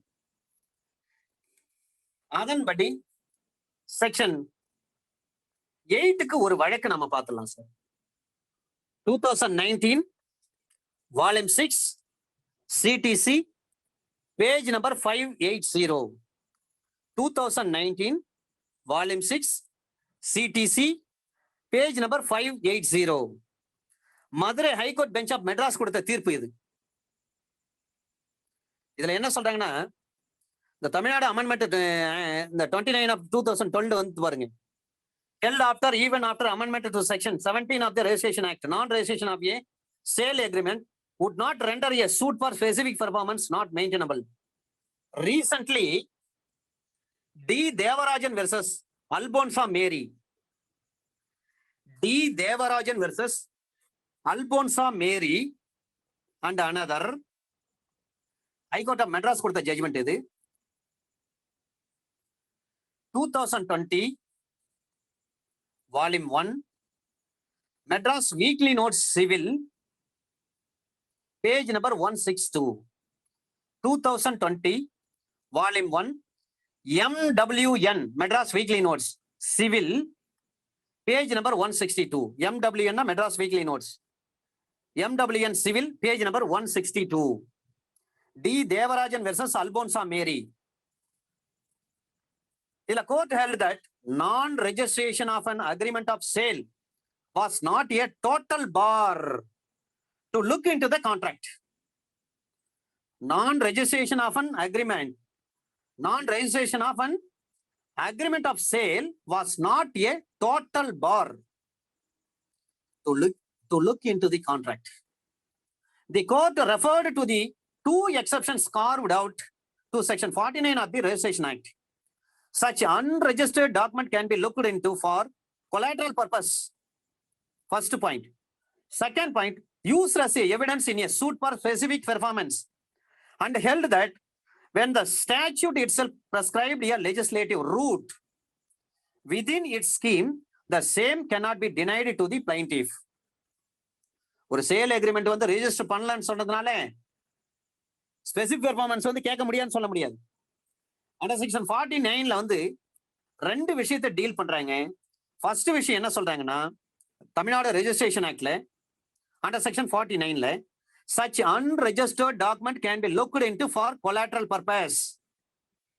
collateral purposeக்கு அந்த டாக்குமெண்ட்டை நாம பயன்படுத்த முடியும். Used as an evidence in a suit for specific performance. Specific பெர்ஃபார்மன்ஸ்ல அது ஒரு ஆவணமாகவே நீங்க சாட்சியமாகவே அவற்றை பயன்படுத்தலாம்.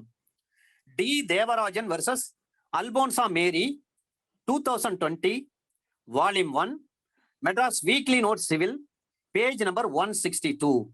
செக்ஷன் 8க்கான ஜட்ஜ்மெண்ட் இது. செக்ஷன் 9க்கான ஜட்ஜ்மெண்ட், அந்த ஜட்ஜ்மெண்ட் நம்ம பார்த்துடலாம். ஏன்னா ஒவ்வொரு செக்ஷனுக்கும் ஒவ்வொரு ஜட்ஜ்மெண்ட். ஓரல் அக்ரிமெண்ட்ல கேஸ் போட முடியுமான்னா ஓரல் கான்ட்ராக்ட் செல்லும். Under section 9 of transfer of property act படி ஓரல் அக்ரிமெண்ட் வந்து செல்லும். இந்த வழக்குல சொல்றாங்க சார், கே நஞ்சப்பாட் அவர் வந்து டெட் ஆயிட்டாரு.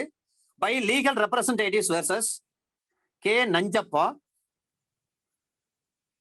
Versus R.A. Hameed alias Ameer Sab. K Nanjappa dead by legal representatives versus R.A. Hameed alias Ameer Sab, அவரும் டெட்டு, ரெண்டு பேருமே இறந்துட்டாங்க. By legal representatives and another 2016 volume 1 SEC page number 762. 2016 volume 1 SEC page number 762. K. Nanjappa versus R.A. Hamid. 2018 volume 1 SEC page number 762. Although even an oral agreement is also enforceable, heavy burden rests on the plaintiff to prove existence of consensus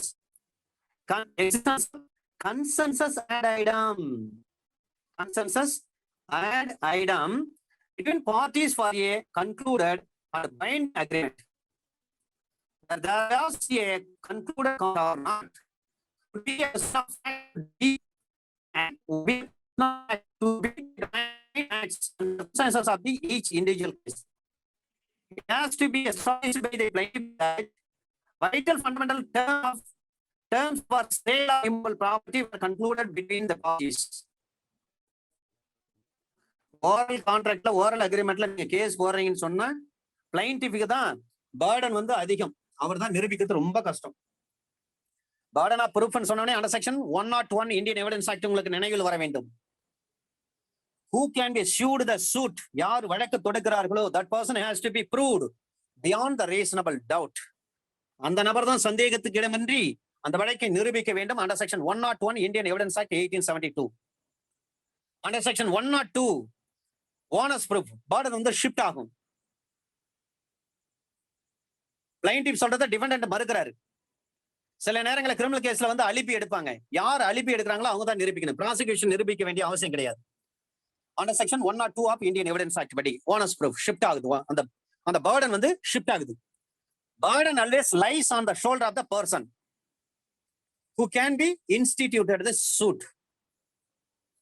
யார் அந்த வழக்கை தொடுத்தாரோ அவருடைய தோளில் தான் அந்த நிரூபிக்கும் சுமை இருக்கிறது. சரிங்க, ஸ்பெசிபிக் ரிலீஃப் ஆக்டுக்கு இந்தியன் எவிடன்ஸ் ஆக்ட்ல பர்டன் ஆஃப் ப்ரூஃப் எந்த செக்ஷன்ல வரும்? இது ஒரு கேள்வி. சார் யாராவது பதில் சொல்ல முடியுங்களா? ஸ்பெசிபிக் ரிலீஃப் ஆக்டுக்கு இந்தியன் எவிடன்ஸ் ஆக்ட் படி எந்த செக்ஷன் மேட் அவுட் ஆகும்? Under section 120 sir, Indian evidence act. இதுல குயிக்கா ஒரு கிளான்ஸ் நான் போயிட்டு பிறகு ரிவர்ஸ் வந்து உங்களுக்கு நல்லா இருக்குன்னு நான் நினைக்கிறேன். Under section 120 burden of proof. Under section 120 of Indian evidence act section 5 title நீங்க ப்ரூவ் பண்றீங்கன்னா எதை பண்ணுவீங்க? ப்ரூவ் பண்றதுக்கு எது? Under section 120 of Indian evidence act 1872.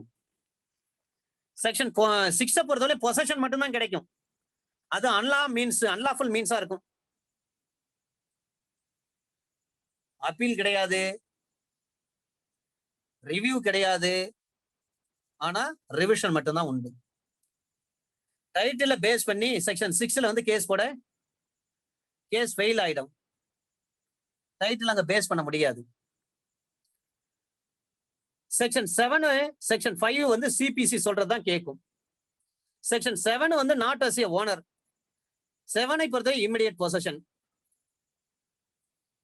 Section 8 வந்து immediate possession. Title is not necessary. Title இருக்குன்னு அவசியம் கிடையாது. ஒரு ஏஜென்ட்டோ அப்ப டேமேஜ் வந்து கேனாட் பி அசர்டைன்ட். இழப்பு வந்து அவரால் வந்து கரெக்டா சரியா சொல்ல முடியாது, உறுதிப்படுத்த முடியாது. காம்பன்சேஷன் வந்து பாத்தீங்கன்னா நோ ஆடிக்யூட், போதுமானதாக இருக்காது. செக்ஷன் 9 பொறுத்தவரைக்கும் specific performance of contract. Section 9ல இருந்து 25 வரலையும். அப்ப அந்த கான்ட்ராக்சுவல் ஆஃப் பார்ட்டிஸ் இருக்கணும், ஃபெயிலர் ஆஃப் அதர் பார்ட்டி இருக்கணும் செக்ஷன் 9ல. அப்ப டிஸ்கிரிஷனரி பவர் சொல்றாங்க. டிஸ்கிரிஷனரி பவரை பொறுத்தவரை கோர்ட்டுக்கு மட்டும்தான் இருக்கிறது. அங்க டேமேஜ் இருக்கா அல்லது வந்து செய்யணுமா செய்ய தேவையில்லையா, do or not to do. இப்போ வேலிட் கான்ட்ராக்ட் இருக்கான்னு பார்ப்பாங்க, டேமேஜ் இருக்கான்னு பார்ப்பாங்க, ஆடிக்வட் ரெமெடி இருக்கான்னு பார்ப்பாங்க, ஸ்பெசிபிக் பெர்ஃபார்மன்ஸ் இருக்கான்னு பார்ப்பாங்க. ஆக்ட்ஸ் வந்து continuous supervision of court. Continuous இருக்கு, சூட்ஸ் இருக்கு. நோ ஆர்டர் ஃப்ரம் கோர்ட்டா இருக்கணும். பர்சனல் ஒர்க், சர்வீஸ், இதையெல்லாம் இந்த விஷயங்கள் அனைத்தும் நீதிமன்றம் என்ன பண்ணுவாங்க, அவருடைய டிஸ்கிரிஷனரி பவர்ல தான் செயல்படுத்துவாங்க. செக்ஷன் 9 பொறுத்தவரையிலையும் டிஃபென்ஸ் தான் அது. அதுல எஸ்கலேஷன் இருக்கு. கைட்லைன் வேல்யூ என்ன அதை பார்க்கணுமான தேவையில்லை. செக்ஷன் 10 பொறுத்தவரை court can give for which அசர்டைன் the damage, அதுக்கு நோ வேல்யூ. செக்ஷன் 14 பொறுத்தவரை என்ஃபோர்ஸ் பண்ண முடியாது. எது முடியாது?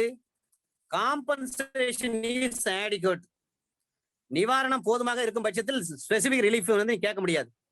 பர்சனல் சர்வீஸ் ஒர்க் அது சம்பந்தமா பர்சனல் ரிலீஃப் நீங்க எஸ்ஆர் வந்து கேட்க முடியாது, ஸ்பெசிபிக் ரிலீஃப் கேட்க முடியாது. பர்சனல் சர்வீஸை பொறுத்தவரை, பர்சனல் ஒர்க்கை பொறுத்தவரை அன்அசர்டைன் ஆஃப் கான்ட்ராக்ட் இருக்குன்னா கேட்க முடியாது. கான்ட்ராக்ட் நாட் வேலிட் இன் லான்னா கேட்க முடியாது. கண்டினியூஷன் இன் பொசஷன் லான்னா கேட்க முடியாது. ஸ்பெசிபிக் ரிலீஃப் வந்து எப்பொழுது கேட்க முடியாதுன்னு சொல்றாங்க. செக்ஷன் 20 வந்து சப்ஸ்டிட்யூட்டட் பெர்மான், இது வந்து சப்ஸ்டிட்யூட் பண்றாங்க. அமெண்ட்மெண்ட் கொண்டு வந்து 30 days நோட்டீஸ் கொடுக்கணும். 28 இன்ஃப்ராஸ்ட்ரக்சரை பத்தி சொல்றாங்க. ரோடு இன்ஜங்ஷன், ரோடு எல்லாம் போடுறாங்கன்னு சொன்னா சாலை 8 வழி சாலையெல்லாம் இருக்கு பாருங்க, சேலம் 8 வழி சாலை. அதுக்கு நீங்க என்னதான் நீங்க முயற்சி பண்ணாலும் தேசத்துடைய கட்டமைப்பு வளர்ச்சி தொழில் வளர்ச்சிக்காக அந்த 8 வழி சாலை போடுறாங்கன்னு சொன்னா அது சம்பந்தமா உங்களுக்கு வந்து ஸ்டே ஆர்டர் தரவே மாட்டாங்க. ஏன்னா under section 20 B, capital letter B of specific relief act. Under section 20 capital A சொல்றாங்க அந்த இன்ஃப்ராஸ்ட்ரக்சர் ஒர்க் இருக்கும் பட்சத்தில் உங்களுக்கு இன்ஜங்ஷன் தர மாட்டாங்க.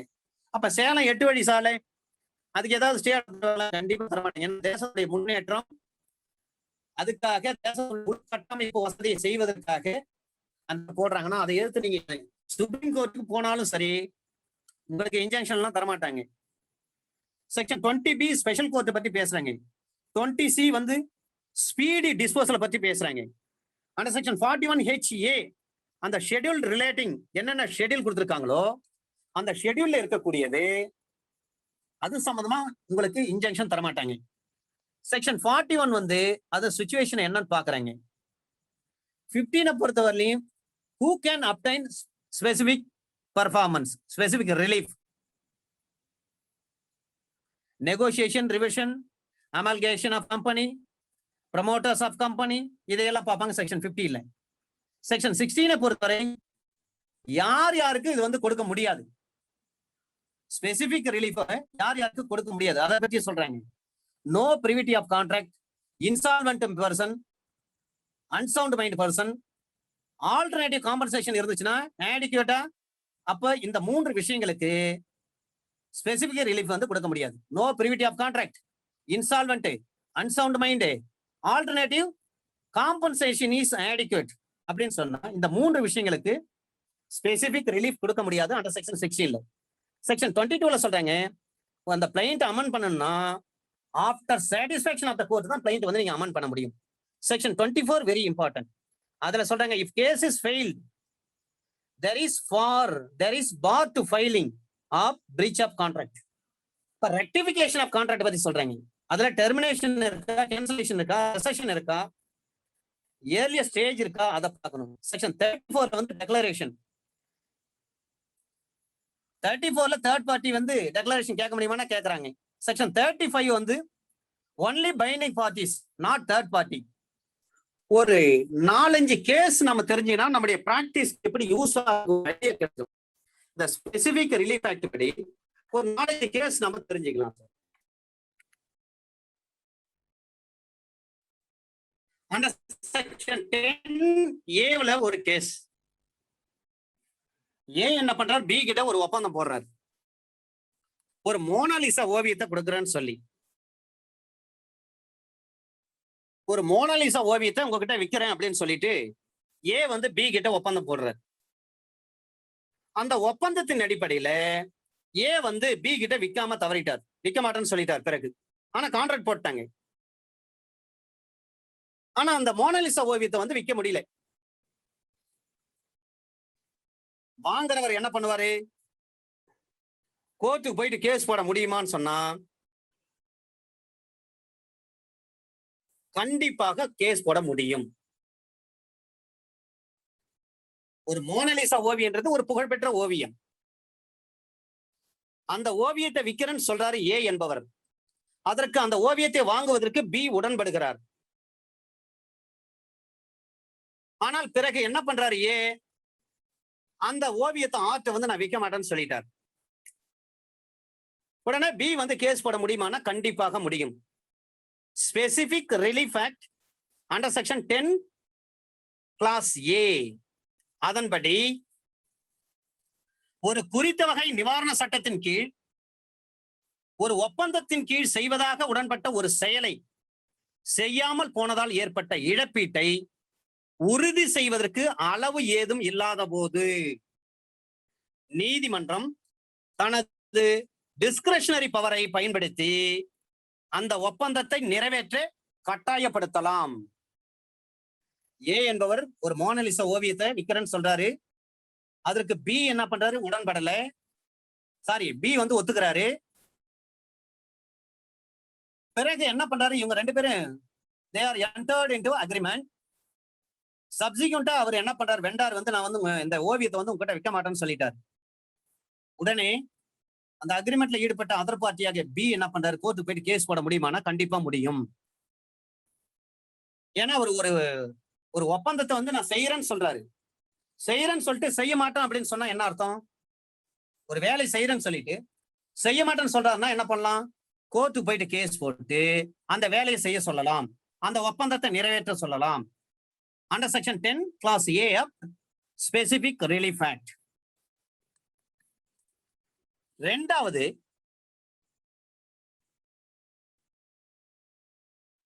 ஒரு நிலத்தை வந்து ஏ வந்து என்ன பண்றாரு, பி கிட்ட விக்கிறதா சொல்றாரு. இதுதான் ஒப்பந்தம். அப்ப பி கிட்ட விக்கிற பொழுது அந்த நிலத்தில் இருக்கக்கூடிய குறைகள் ஏதாவது இருந்துச்சுன்னா அந்த குறைகளை என்ன பண்ணும், நிலம் விற்கிறப்ப சொல்லிடணும். ஏன்னா நம்ம சேல் ஆஃப் கூட்ஸ் ஆக்ட்ல அண்டர் செக்ஷன் 16 நம்ம பார்த்திருக்கோம். கேவியட் வெண்டிட்டார், வாங்குபவனே விழித்திருக்க வேண்டும். இப்ப அந்த மேக்ஸிமம் எல்லாம் மாறி போச்சு.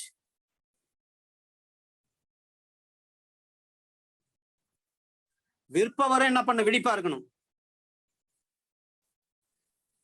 ஏ வந்து என்ன பண்றாரு, தன்னுடைய நிலத்தை வந்து பிக்கு சேல் பண்றாரு. இதுதான் கரையம். விற்கிறப்ப அந்த நிலத்துல இருக்கக்கூடிய குறைகளை வந்து அவர் சொல்லாம விட்டுட்டார், அல்லது அந்த குறைகளை மறைச்சு வித்துட்டார், சேல் பண்ணிட்டார். இந்த நேரத்துல நிலத்தை வாங்கினவரே அந்த நிலத்தை பயிர் செய்யறப்ப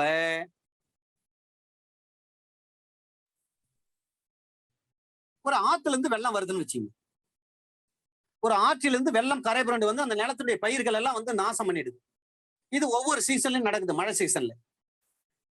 அப்ப அந்த நிலத்துக்கு என்ன பண்ணிருக்கணும், மதில் கட்டி வச்சிருந்திருக்கணும். ரெண்டாவது, இந்த மாதிரி நிலத்தை வாங்குறீங்க நீங்க, மழை சீசன்ல ஆத்துல வெள்ளம் வந்துச்சுன்னா உங்க நிலத்துல விளைந்து இருக்கிற பயிர் எல்லாம் அழிச்சிரும் அப்படின்ற விஷயத்த வந்து நிலத்தை விற்கிறவர் வந்து வாங்குறவர்கிட்ட சொல்லி இருக்கணும். அந்த விவரத்தை டிஸ்க்ளோஸ் பண்ணிருக்கணும். ஆனா அதை மறைச்சிட்டு அந்த நிலத்தை வித்துட்டாருன்னு வச்சுங்க. இப்ப வாங்கினவருக்கு எவ்வளவு பெரிய இழப்பு ஏற்பட்டிருக்கு. அப்ப அந்த வெள்ளத்திலிருந்து பாதுகாக்கிறதுக்கு அவர் ஒரு மதில் சுவரையாவது கட்டியிருக்கணும் இல்லைங்களா? அல்லது அந்த விஷயத்தையாவது வாங்குறவர் சொல்லியிருக்கணும், என் நிலத்தை வாங்குறீங்க, நிலத்துல இந்த மாதிரி பிரச்சனை இருக்கு, இதெல்லாம் தெரிஞ்சு வாங்குறதுனா வாங்குங்க, இல்லைன்னா பரவாயில்ல நீங்க போயிடுங்க, நிலத்தை நானே வச்சுக்கிறேன் அப்படின்னு சொல்லியிருக்கணும். அதை விட்டுட்டு மறைச்சு இவர் சேல் பண்ணணும், இவருக்கு தேவை என்ன விற்கணும். அந்த அடிப்படையில அந்த நிலத்தில் உள்ள நிலத்துக்கு ஏற்படக்கூடிய அந்த சேதத்தை, அந்த இழப்பை, அந்த குறைபாட்டை மறைத்து விட்டு ஒரு ஒப்பந்தத்தை இவர் செயல்படுத்திட்டாருன்னு சொன்னா வாங்கினவருக்கு ஏற்பட்ட இழப்புக்கு என்ன வழி இருக்கு? ஏன்னா பிரதிவாதிக்கு வந்து ஒரு மிகப்பெரிய இழப்பு ஏற்பட்டிருக்கு. ஆனா வாதிக்கு பாத்தீங்கன்னா ஒரு நியாயமற்ற பலனை தந்திருக்கிறது.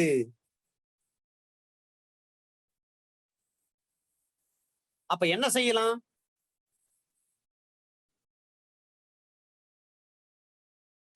அந்த ஸ்பெசிபிக் ரிலீஃப் ஆக்டை நிறைவேற்றத்திற்கு தீர்ப்பு வழங்காம இருக்க நீதிமன்றம் தன்னுடைய தன் விருப்ப உரிமை அதிகாரத்தை பயன்படுத்தலாம். நீங்க நிலம் வைக்கிறப்ப நிலத்துல இருக்கிற குறைபாட்டை நீங்க மறைச்சு நீங்க சேல் பண்ணிட்டு நீங்க அக்ரிமெண்ட்ல ஈடுபட்டு இருக்கீங்க. இப்போ வந்து நிலத்தை அவர் வந்து வாங்க மாட்டேன்னு சொல்றாரு, அதனால அவரை வாங்க சொல்லுங்கன்னு சொல்லி நீங்க கோர்ட்ல வந்து கேஸ் போட்டீங்கன்னா கோர்ட் என்ன பண்ணுவாங்க, அந்த கேஸை டிஸ்மிஸ் தான் பண்ணுவாங்க. ஏன்னா நிலத்தை விற்கிறவர் என்ன பண்ணும், ஆரம்பத்துல அதுல இருக்கக்கூடிய குறைய வந்து எதிர்பார்ட்டியை சொல்லிடணும், வாங்குறவருக்கு சொல்லி இருக்கணும். சொல்லாம இவரு திருட்டுத்தனமா சேல் பண்ணலாம்னு நினைச்சு அக்ரிமெண்ட் போட்டு 1 கோடி ரூபாய் அந்த நிலம் இவர் ஒரு 50 லட்சம் ரூபாய் வாங்கிட்டு இருப்பாரு. மீதி 50 லட்சம் ரூபாய் வந்து திரும்ப கொடுங்க அப்படின்னு கேட்கிறப்ப அட்வான்ஸ் கொடுத்தவர் போயிட்டு நிலத்தை பாக்குறப்ப இந்த பிரச்சனை எல்லாம் தெரிய வரும் பட்சத்தில் அந்த அட்வான்ஸ் கொடுத்தவர் என்ன பண்ணலாம், நிலத்தினுடைய உரிமையாளர்கிட்ட ஏற்கனவே அட்வான்ஸ் கொடுத்திருந்தாங்க இல்லைங்களா, அந்த 50 லட்சத்தையும் திரும்ப கேட்கலாம். இதுக்கு இடையில வந்து அந்த நிலத்தினுடைய உரிமையாளர் போயிட்டு ஸ்பெசிபிக் ரிலீஃப் கேட்டு, இந்த மாதிரி நானும் அவரு வந்து ஒப்பந்தத்துல ஈடுபட்டோம், என் நிலத்தை அவர்கிட்ட விற்கிறேன்னு சொன்னேன், அவரும் வாங்கிக்கிறேன்னு சொன்னாருங்க, 1 கோடி ரூபான்னு சொன்னேன், அவரு அதுக்கு சரின்னு சொல்லிட்டு 50 லட்ச ரூபாய் கொடுத்துட்டாரு. மீதி 50 லட்ச ரூபாய் கொடுத்துட்டு 3 மாசத்துல வந்து இந்த நிலத்தை வந்து அவர் வந்து கிரையம் பண்ணிக்கணும் அவர் பேருக்கு. ஆனா நான் கூப்பிட்டு அவர் வரமாட்டாருங்க. கேட்டா நிலம் வேணாம், நான் கொடுத்த அட்வான்ஸை திருப்பி கொடுன்னு கேட்கிறாருங்க. எனவே கோர்ட்டாராகி நீங்கள் எதிர்பார்ட்டிக்கு உத்தரவிடுங்க, அவருடைய பார்ட் ஆஃப் த பெர்ஃபார்மன்ஸ் வந்து எக்ஸிக்யூட் பண்ணணும், அவர் பெர்ஃபார்ம் பண்ணணும்னு சொல்லிட்டு ஒரு சூட் போட்டீங்கன்னா அந்த சூட்டு செல்லுமானா செல்லாது. அப்ப கோர்ட் என்ன பண்ணுங்க, டிஸ்கிரிஷனரி பவரை பயன்படுத்தி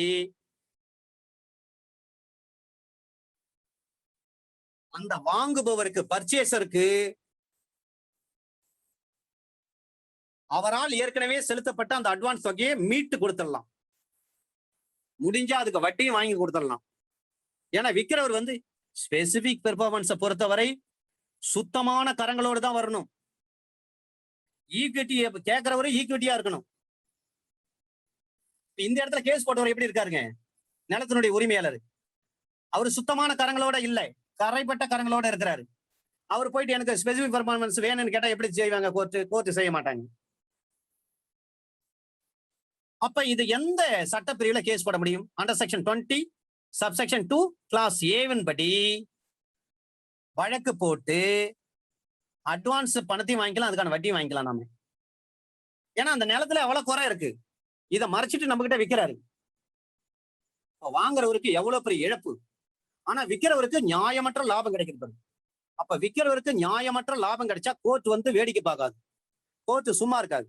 தன்னுடைய அதிகாரத்தை பயன்படுத்தி, தன்னுடைய டிஸ்கிரிஷனரி பவரை பயன்படுத்தி அந்த சேலை வந்து அந்த சேல் அக்ரிமெண்ட் செல்லாதுன்னு சொல்லிட்டு விற்கிறவர் ஏற்கனவே வாங்கியிருந்தா பாருங்க அந்த அட்வான்ஸ் வந்து டிஃபெண்டன்ட்டுக்கு திருப்பி கொடுங்கன்னு சொல்லிடுவாரு.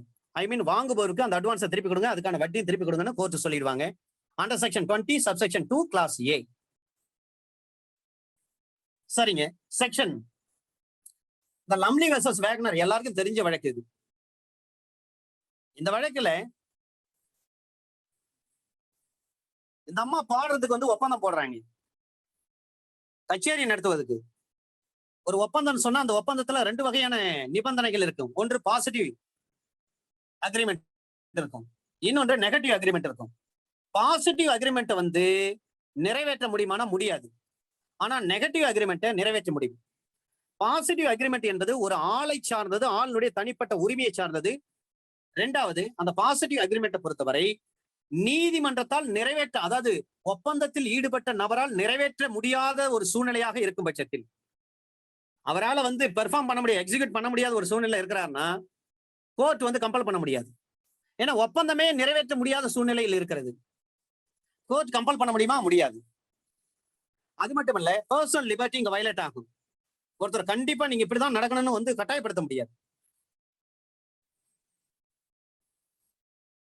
ஒரு சினிமா ப்ரொடியூசர் இருக்காரு, அவரு ஒரு சினிமா நடிகையோட சேர்ந்து அந்த சினிமா நடிகைகிட்ட ஒரு அக்ரிமெண்ட் போடுறாரு, 5 வருஷம் வரலையும் என் படத்துல நீங்க தொடர்ந்து நடிக்கணும் அப்படின்னு ஒரு ஒப்பந்தம்.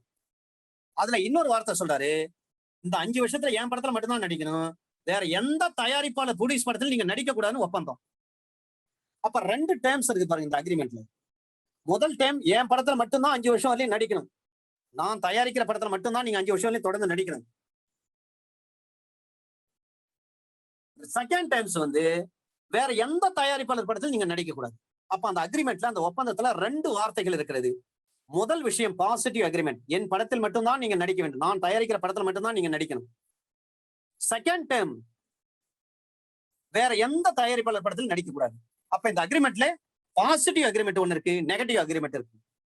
என் படத்துல மட்டும்தான் நடிக்கணும்னு சொல்றது பாசிட்டிவ் அக்ரிமெண்ட், வேற எந்த தயாரிப்பாளர் படத்திலையும் நீங்க நடிக்க கூடாது என்று சொல்றது நெகட்டிவ் அக்ரிமெண்ட். இதுல எந்த அக்ரிமெண்ட் வந்து நம்ம நிறைவேற்ற முடியும்னு சொன்னா நெகட்டிவ் அக்ரிமெண்ட் தான் நிறைவேற்ற முடியும். பாசிட்டிவ் அக்ரிமெண்ட் நிறைவேற்ற முடியாது. ஒரு நேர்மறை உடன்பாட்டை நிறைவேற்ற கட்டாயப்படுத்த முடியாது. ஏனென்று சொன்னால் அந்த ஒப்பந்தம் அந்த ஆளுடைய தகுதியை சார்ந்தது. நடிகை என்பது அவங்களுக்கு நடிப்பு என்பது ஒரு திறமை. அவங்க ஒரு ஆள், ஒரு பர்சன், அவங்களுடைய தகுதியை சார்ந்தது. எனவே அந்த ஆளை வந்து கட்டாயப்படுத்த முடியாது. Under section 14 subsection 1 clause B of specific relief act அதன்படி பாசிட்டிவ் அக்ரிமெண்ட் என் படத்தில் தான் நடிக்கணும் அப்படின்னு சொல்றது கட்டாயப்படுத்த முடியாது. அந்த கட்டாயப்படுத்தி நீங்க கோர்ட்ல எந்த ஒரு உத்தரவும் வாங்க முடியாது. ஆனால் அதே ஒப்பந்தத்தில் செகண்ட் பார்ட் இருக்கு பாருங்க, வேறு எந்த தயாரிப்பாளர் படங்களிலும் நீங்க நடிக்க கூடாதுன்னு சொல்றாரு பாருங்க, அது நெகட்டிவ் அக்ரிமெண்ட்.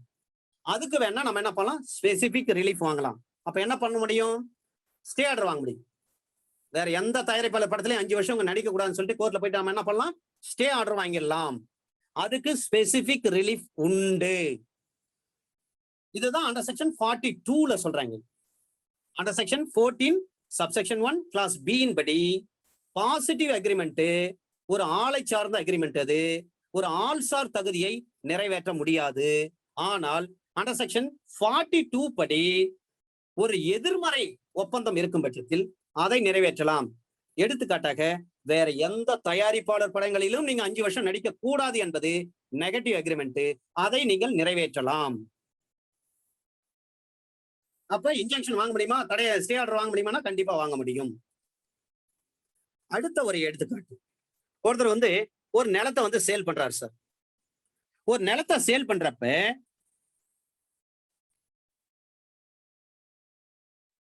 ஒரு 100 ஏக்கர் சார். அந்த 100 ஏக்கரை சேல் பண்றாரு. அப்ப சேல் பண்றதுன்ற பொழுது ஏ வந்து பி கிட்ட வித்துட்டார். பி 100 ஏக்கரை 1 கோடி ரூபாய்க்கு வாங்கிட்டார். வாங்கிட்ட பிறகு பி அந்த நிலத்தை போயிட்டு அளக்குறாரு. நிலத்தை மெஷர் பண்றப்பதான் தெரியுது அது 98 ஏக்கர் தான் இருக்குது, 100 ஏக்கர் இல்ல. அப்ப என்ன செய்யலாம், 2 ஏக்கர் குறையுது. அந்த அக்ரிமெண்ட் வந்து கேன்சல் பண்ண முடியுமா, முடியாது. அப்ப அதுக்கு பதிலா என்ன செய்யலாம், பர்ச்சேஸ் மணி 100 ஏக்கர் 1 கோடி ரூபாய்க்கு வித்திருக்காரு. 1 கோடி ரூபாய் வாங்கிட்டார் நம்ம ஆளு. நிலத்தை வாங்கினவர் போயிட்டு நிலத்தை அளந்து பாக்குறப்ப 98 ஏக்கர் தான் வருது, 2 ஏக்கர் குறையுது. அப்ப அந்த 2 ஏக்கருக்கு என்ன மாற்று பதிலீடு செய்ய முடியும், அந்த 2 ஏக்கருக்கான பர்ச்சேஸ் மணி என்னவோ அதை திருப்பி கொடுத்துடணும். அதுதான் இங்க வந்து காம்பன்சேட் டு லாஸ், நிறையீட்டு தொகை. அந்த நிறையீட்டு தொகையை கழிச்சுக்கணும். அப்ப ஸ்பெசிபிக் ரிலீஃப் பொறுத்தவரை இதுல எக்ஸப்ஷன்ல வருது. அண்டர் செக்ஷன் 12ல இருக்கக்கூடிய எக்ஸப்ஷன் இது. அண்டர் செக்ஷன் 12ல என்ன சொல்றாங்கன்னா, ஒப்பந்தத்தினுடைய ஒரு பகுதிக்கு குறித்த வகையில் வந்து நிறைவேற்றம் வழங்கப்பட முடியாதுன்னு பொது விதி இருக்கு, ஜெனரல் ரூல். இருந்தாலும் இதுக்கு விதிவிலக்கு இருக்கு. சில சமயங்கள்ல ஒப்பந்த பகுதியினுடைய அந்த குறித்த வகை நிறைவேற்றத்துக்கு நீதிமன்றம் உத்தரவிடலாம். சப்செக்ஷன் 2ல என்ன சொல்றாங்கன்னா, சில சமயங்கள்ல அந்த ஒப்பந்த தரப்பாளர்கிட்ட அவர்களுக்குள்ளாகவே பாதி அளவு முழுமையாக நிறைவேற்ற முடியாம இருக்கலாம். நிறைவேற்றப்படாத பகுதி அதனுடைய மதிப்பில் ஒரு சிறு பகுதியாக இருக்கும் பட்சத்தில் அது பண மதிப்பீட்டின் அடிப்படையில் சரி செய்யலாம். ஒப்பந்தத்தை நிறைவேற்றாங்க, நிறைவேற்ற அந்த ஒப்பந்தத்தில் சொல்லப்பட்டிருக்கக்கூடிய காரியங்கள்ல ஒரு சிறு பகுதி மட்டும் நிறைவேற்ற முடியாத சூழ்நிலை இருக்கும் பட்சத்தில் அது விதிவிலக்கு, எக்ஸப்ஷன். இந்த எடுத்துக்காட்டின்படி 100 ஏக்கர் நிலம் வாங்குறாரு, 1 கோடி ரூபாய் பணம் கொடுத்துட்டாரு. வாங்கின ஒரு நிலத்தை போயிட்டு அந்த பர்ச்சேசர் என்ன பண்ண, நிலத்தை போயிட்டு அளக்குறாரு. 98 ஏக்கர் தான் இருக்கு, 2 ஏக்கர் குறையுது. அப்ப ஒப்பந்தத்தினுடைய பகுதியில வந்து ஒரு சிறு பகுதி தான் நிறைவேற்ற முடியல. 100 ஏக்கர்னா 100 ஏக்கர் கொடுக்க முடியல, ஆனா 98 ஏக்கர் தான் இருக்கு. இப்ப 2 ஏக்கர் குறையுது, அதுக்கு என்ன செய்யலாம், பண மதிப்பீட்டின் அடிப்படையில் அதை நிவர்த்தி செய்யலாம். இதுதான் அண்டர் செக்ஷன் 12 சப்செக்ஷன் 2. இதெல்லாம் நம்மளுக்கு பிராக்டிஸ்க்கு யூஸ் ஆகும் சார். இந்த மாதிரி கேஸ் வந்துச்சுன்னா இப்படி செய்ய முடியும். Under section 12 subsection 2 of specific relief act. அடுத்த எடுத்துக்காட்டு, ஒரு ஏஜென்ட் அல்லது மேனேஜர் அல்லது நம்ம சொந்தக்காரங்க யாரா இருக்காங்க. பெட் ரிட்டர்ன் ஸ்டேஜ்ல ஒரு அம்மா இருக்காங்க. இவர் என்ன பண்றாரு, பேங்க்ல லோன் போட போறோமா, நீங்க வந்து ஒரே ஒரு சூரிட்டி கையெழுத்து போடுங்கன்னு சொல்லி ஒரு படுத்த படுக்கையா கூப்பிட்டு வர்றாரு. ரெஜிஸ்டர் ஆபீஸ் ஏத்தாப்புல நின்னுட்டு எல்லா டாக்குமெண்ட்ஸ்ல கையெழுத்து வாங்கிட்டார். உள்ள போய் பதிவும் பண்ணிட்டார். பதிவு பண்ணிட்ட பிறகு அவதான் பிறகுதான் தெரியுது இவங்களுக்கு லோனுக்கு சூரிட்டி போட வரல. இந்த நபர் என்ன பண்ணிட்டாரு, அது மகனோ மகளோ மருமகனோ அல்லது மேனேஜரோ ஏஜென்ட்டோ அல்லது ட்ரஸ்டியோ யாரோ என்ன பண்ணிட்டாங்க, அது சேல் டீட்ல கையெழுத்து வாங்கிட்டாரு. இந்த விஷயம் இந்த அம்மாவுக்கு தெரிஞ்ச பிறகு இவங்க என்ன செய்யலாம், கோர்ட்டுக்கு போயிட்டு அண்டர் செக்ஷன் 27 படி என்கிட்ட வந்து அவர் வந்து லோனுக்கு தான் கையெழுத்து வாங்கணும்னு சொல்லி கையெழுத்து கேட்டாருங்க. நான் அதை நம்பி தான் கையெழுத்து போட்டேன்.